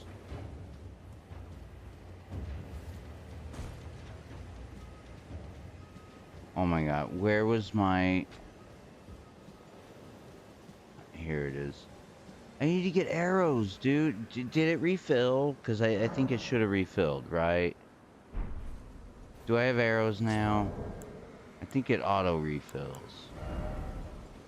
No, and I don't... I think I'm all out. Alright, well, I know what to do now. Dude, I don't have... This sucks.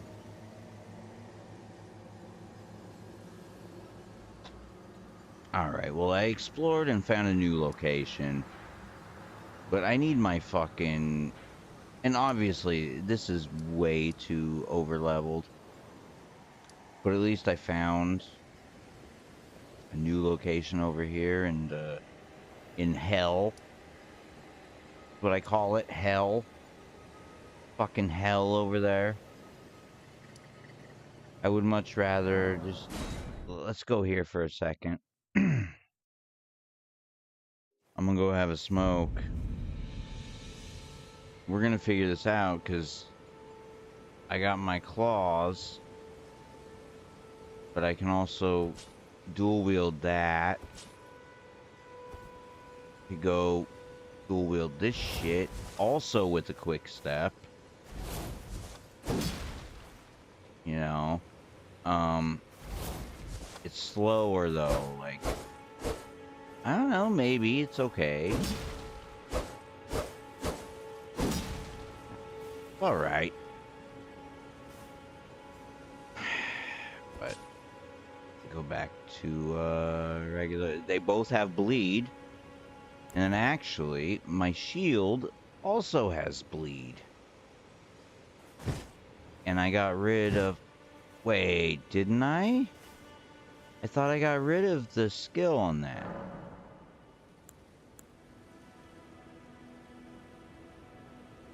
That should be no skill, right?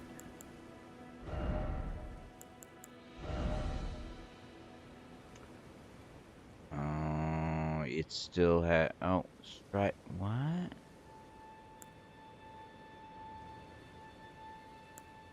No skill.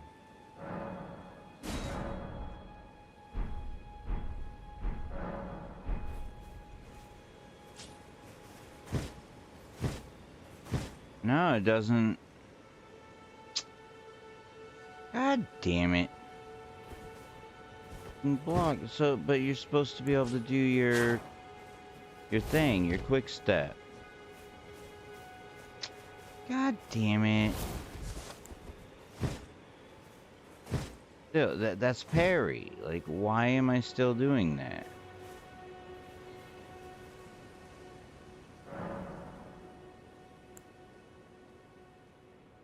Because that's that move. That's the parry.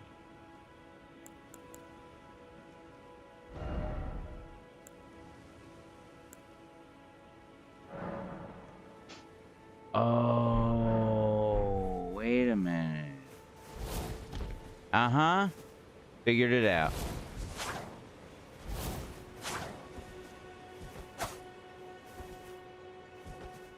But I don't know if the bleed works with no skill.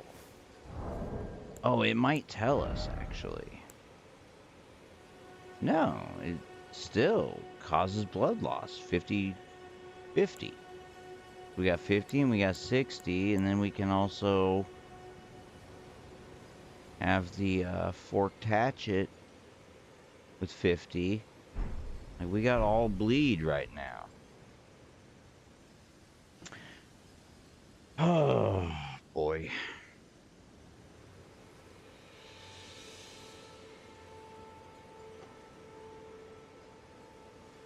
I need to look up how the bleed on the shield works, though.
I also just realized as I was taking a piss that you guys don't know, I have the katana, which has bleed, and I also have the flail, which has bleed. So I've got like... Whoa. Wait, katana, flail, Wolverine claws, whatever they're fucking called. Hatchet. Okay, so I got like 4 weapons and then 1 shield that does bleed. If I could get my bow to do bleed, oh, please, let's go. I need to get these beast. Oh god, I need to get beast bones though. I need.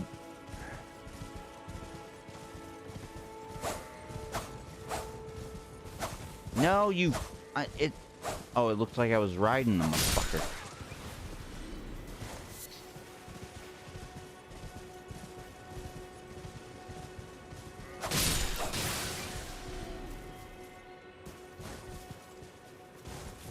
I do need to hunt for these fucking beast bones because I need arrows, man, and I just want to be self-sustaining.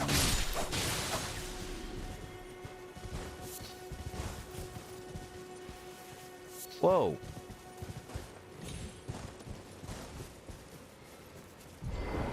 That's the same one, right? Oh, okay. I got confused. Like, holy shit. Oh. Yeah. And what's that over there? Have I discovered? Oh no. See? Oh no, that's over there. It's another ruin, but probably something good over there. Holy shit! Is that a giant dog or is that a giant crab? I think that's a giant crab. That ain't no giant dog. Yeah. What's up here though? Because oh, they're probably protecting this ruin up here.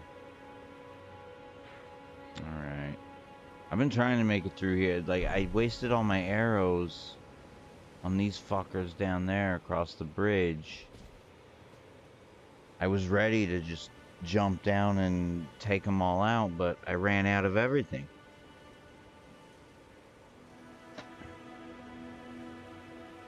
Now, guys, I gotta let you know, we're gonna have to check in on DSP when he starts his stream, because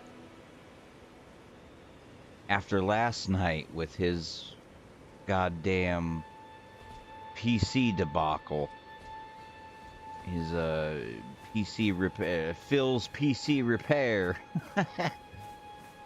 fucking oh, something I already killed, huh?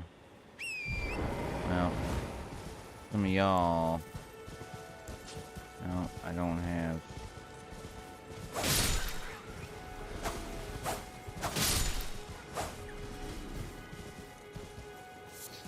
I need beast bones. I'm sorry, guys. Oh, giant crab, you need to go fuck off because I'm not in the mood. Okay.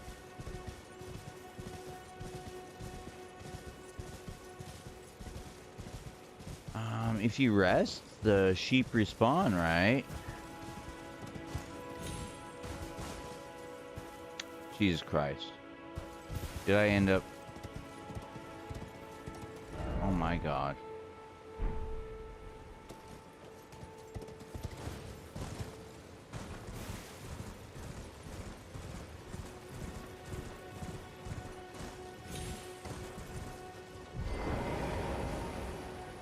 Sheep come back, right?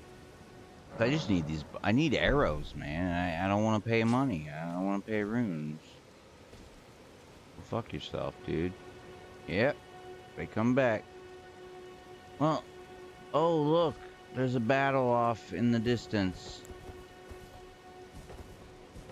Oh, look at that. I can't do the...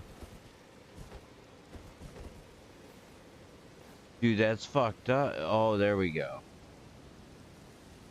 But look, they have another battle off in the distance. I can go get some, do it. You know what, though? I want to... change this to the dismounter, bro. Let's go. I haven't used this lately.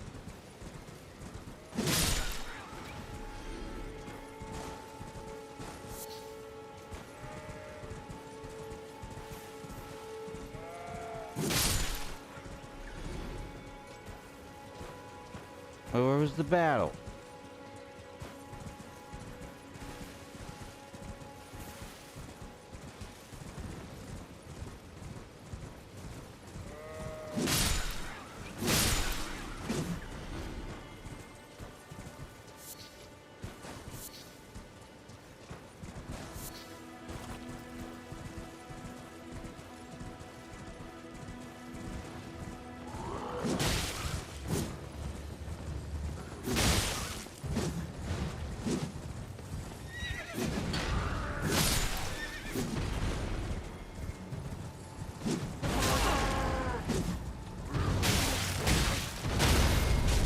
No!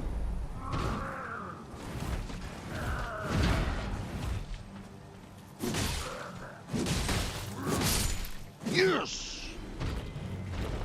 Eat shit.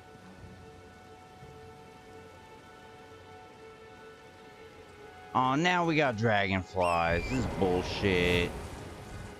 They're gonna be a pain in the ass.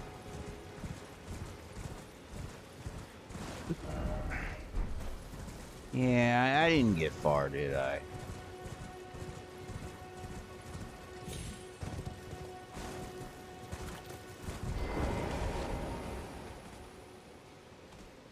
That guy was easy as shit. He was just on horse. God damn it. Well.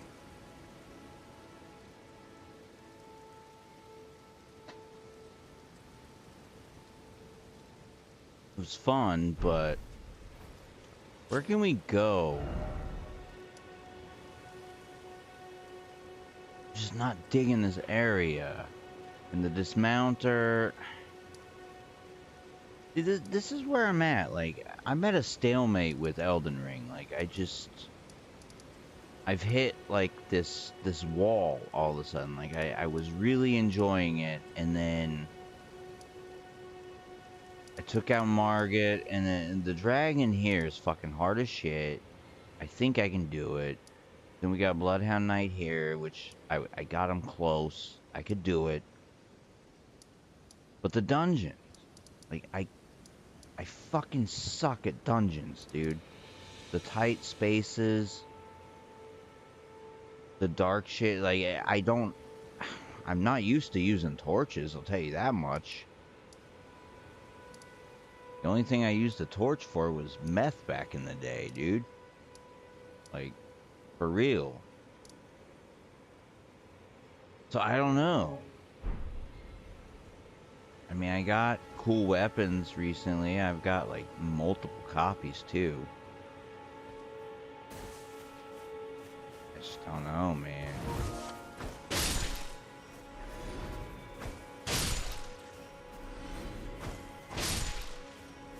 I can just use daggers. I think it's a diminishing return.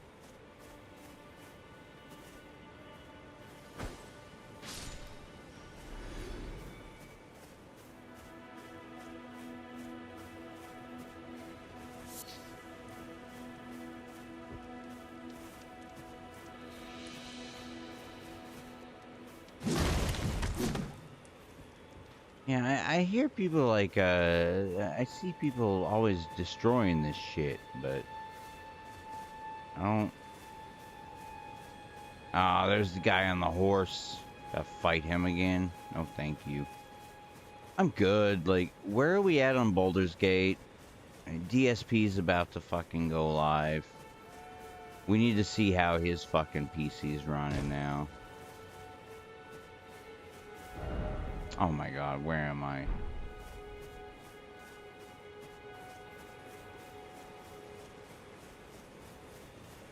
Maybe that other horse guy is okay though, like, as long as I have the dismounter. I mean, the dismounter's fucking good, right?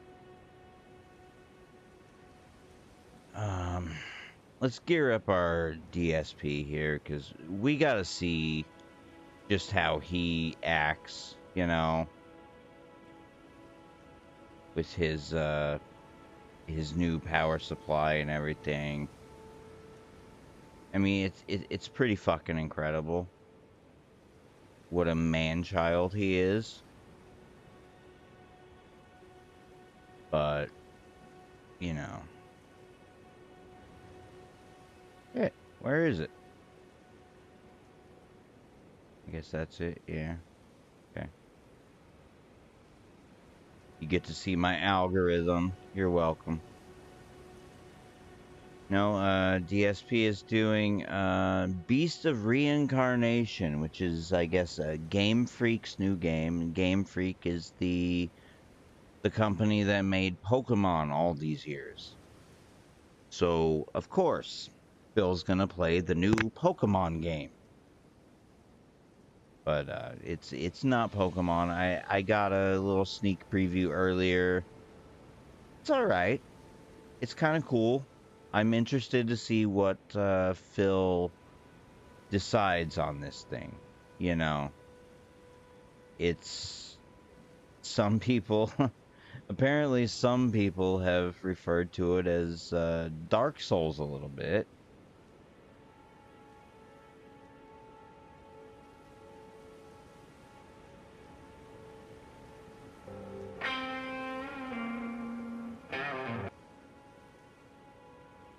Oh, okay. That's there. Okay, cool. Let's check it out.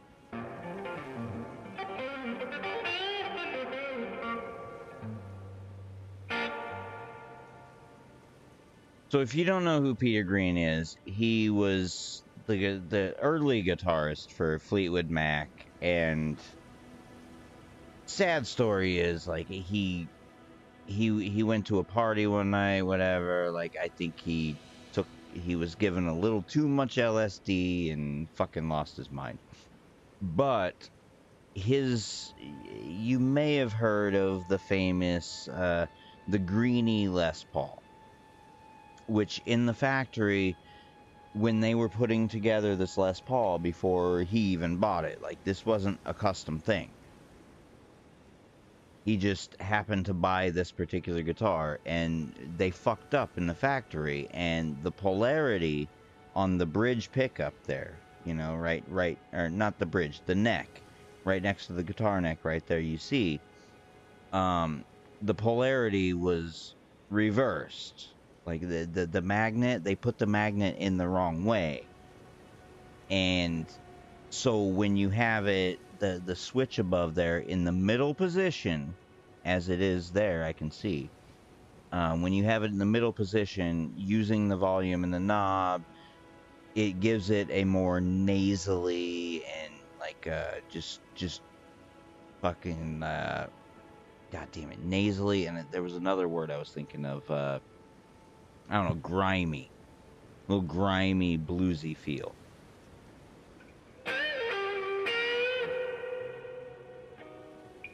And it became signature, and I think he's playing through that Fender Deluxe Reverb, so that's, I think, an accurate representation. I started wondering, I was like, plug it into the orange, dude. Plug it into the orange. I love orange.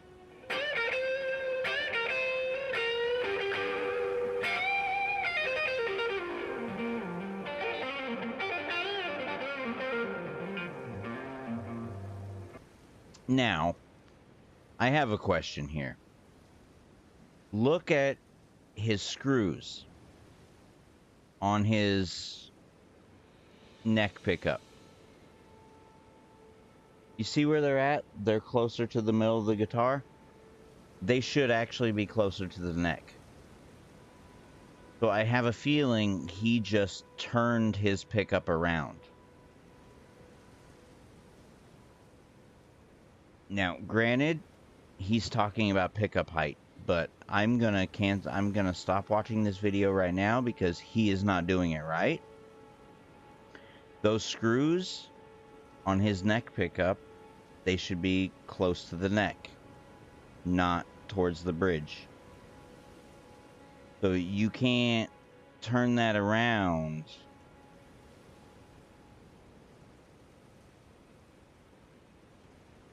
I want to see if some people have called him out on that. I might actually add it myself.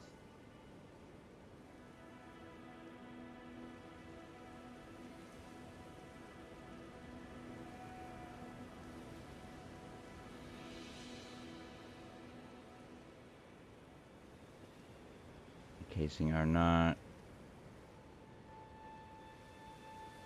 in the position.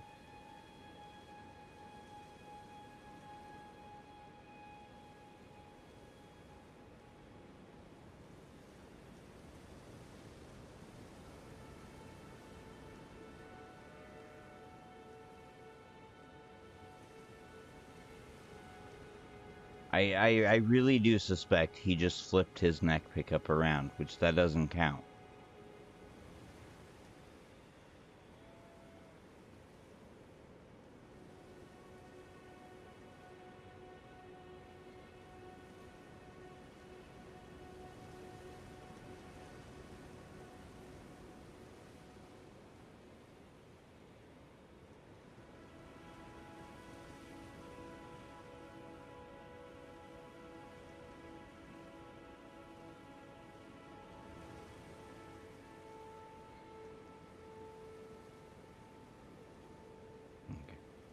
again, embarrassing myself with my typing.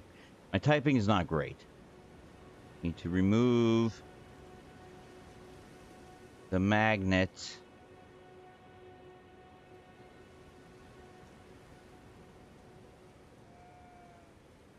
Flip it 180 degrees.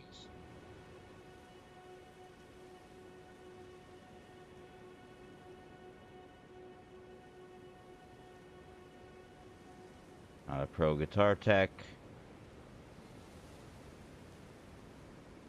I mean, common sense, man. Common sense prevails.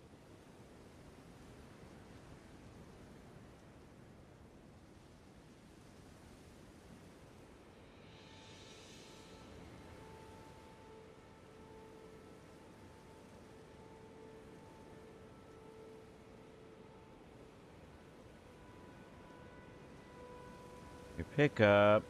Oh my god.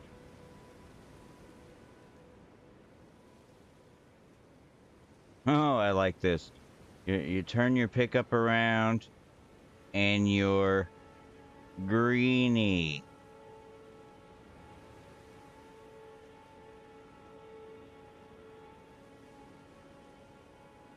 There's wiring involved in this. Like, this is ridiculous. People think they can just flip things around like, ah, here it is.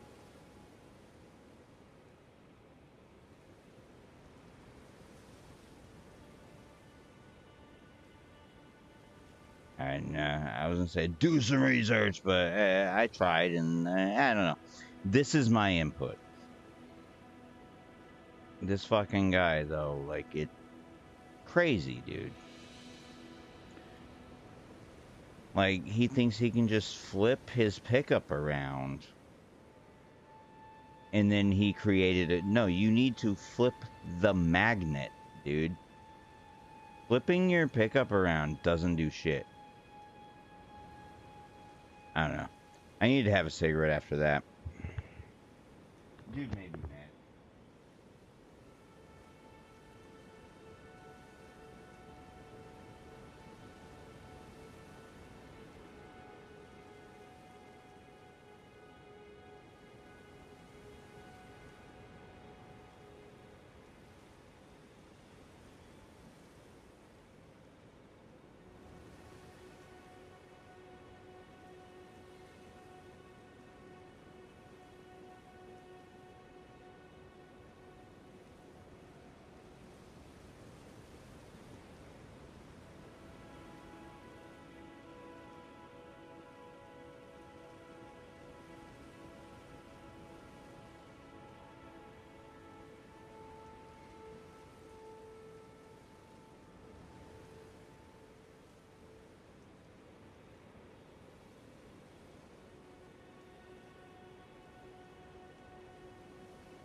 God damn it.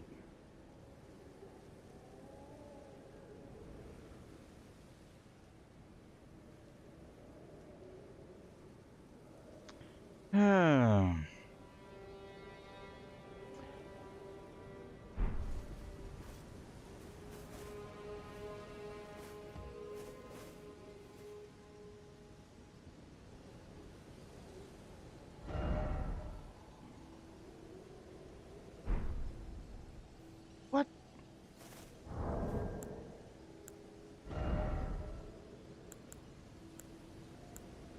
All right.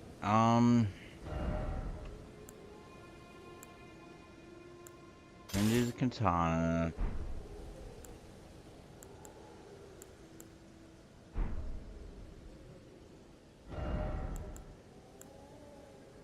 Oh. Fill is up.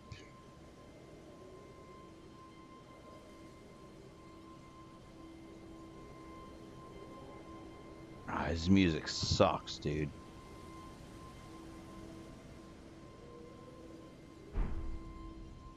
All right. So we're gonna...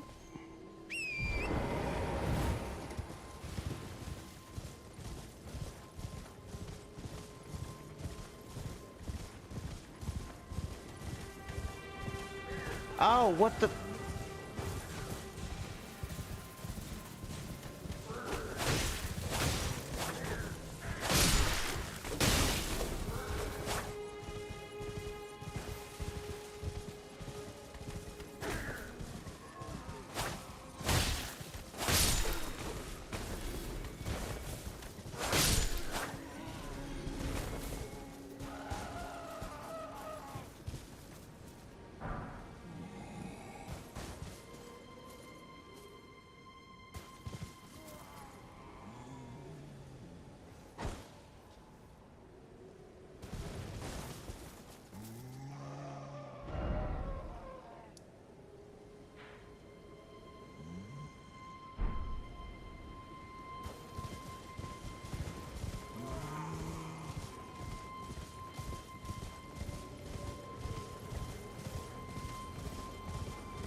Oh, I fucked up.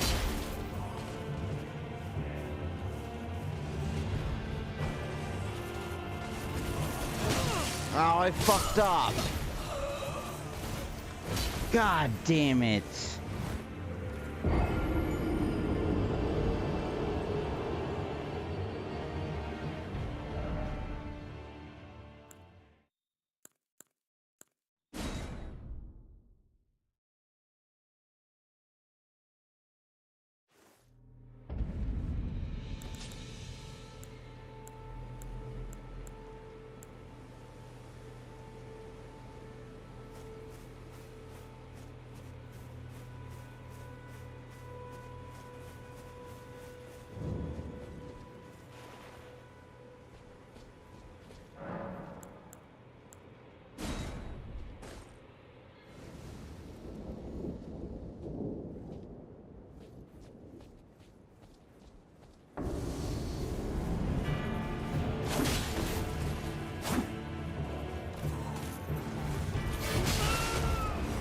No! No, I push roll! Ow!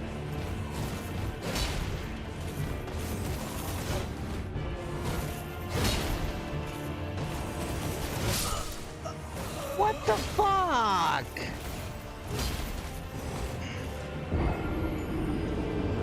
This is ridiculous, dude.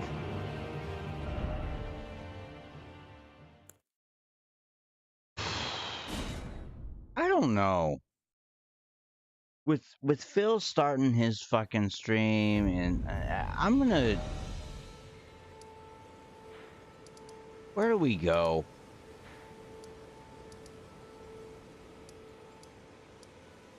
to go to the castle.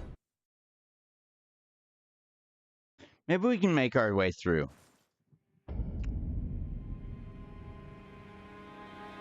But we need our fucking, Oh, this is fucked.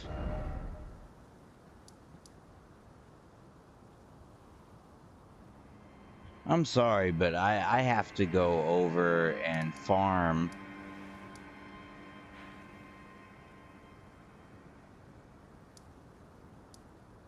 So I can get arrows.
stream.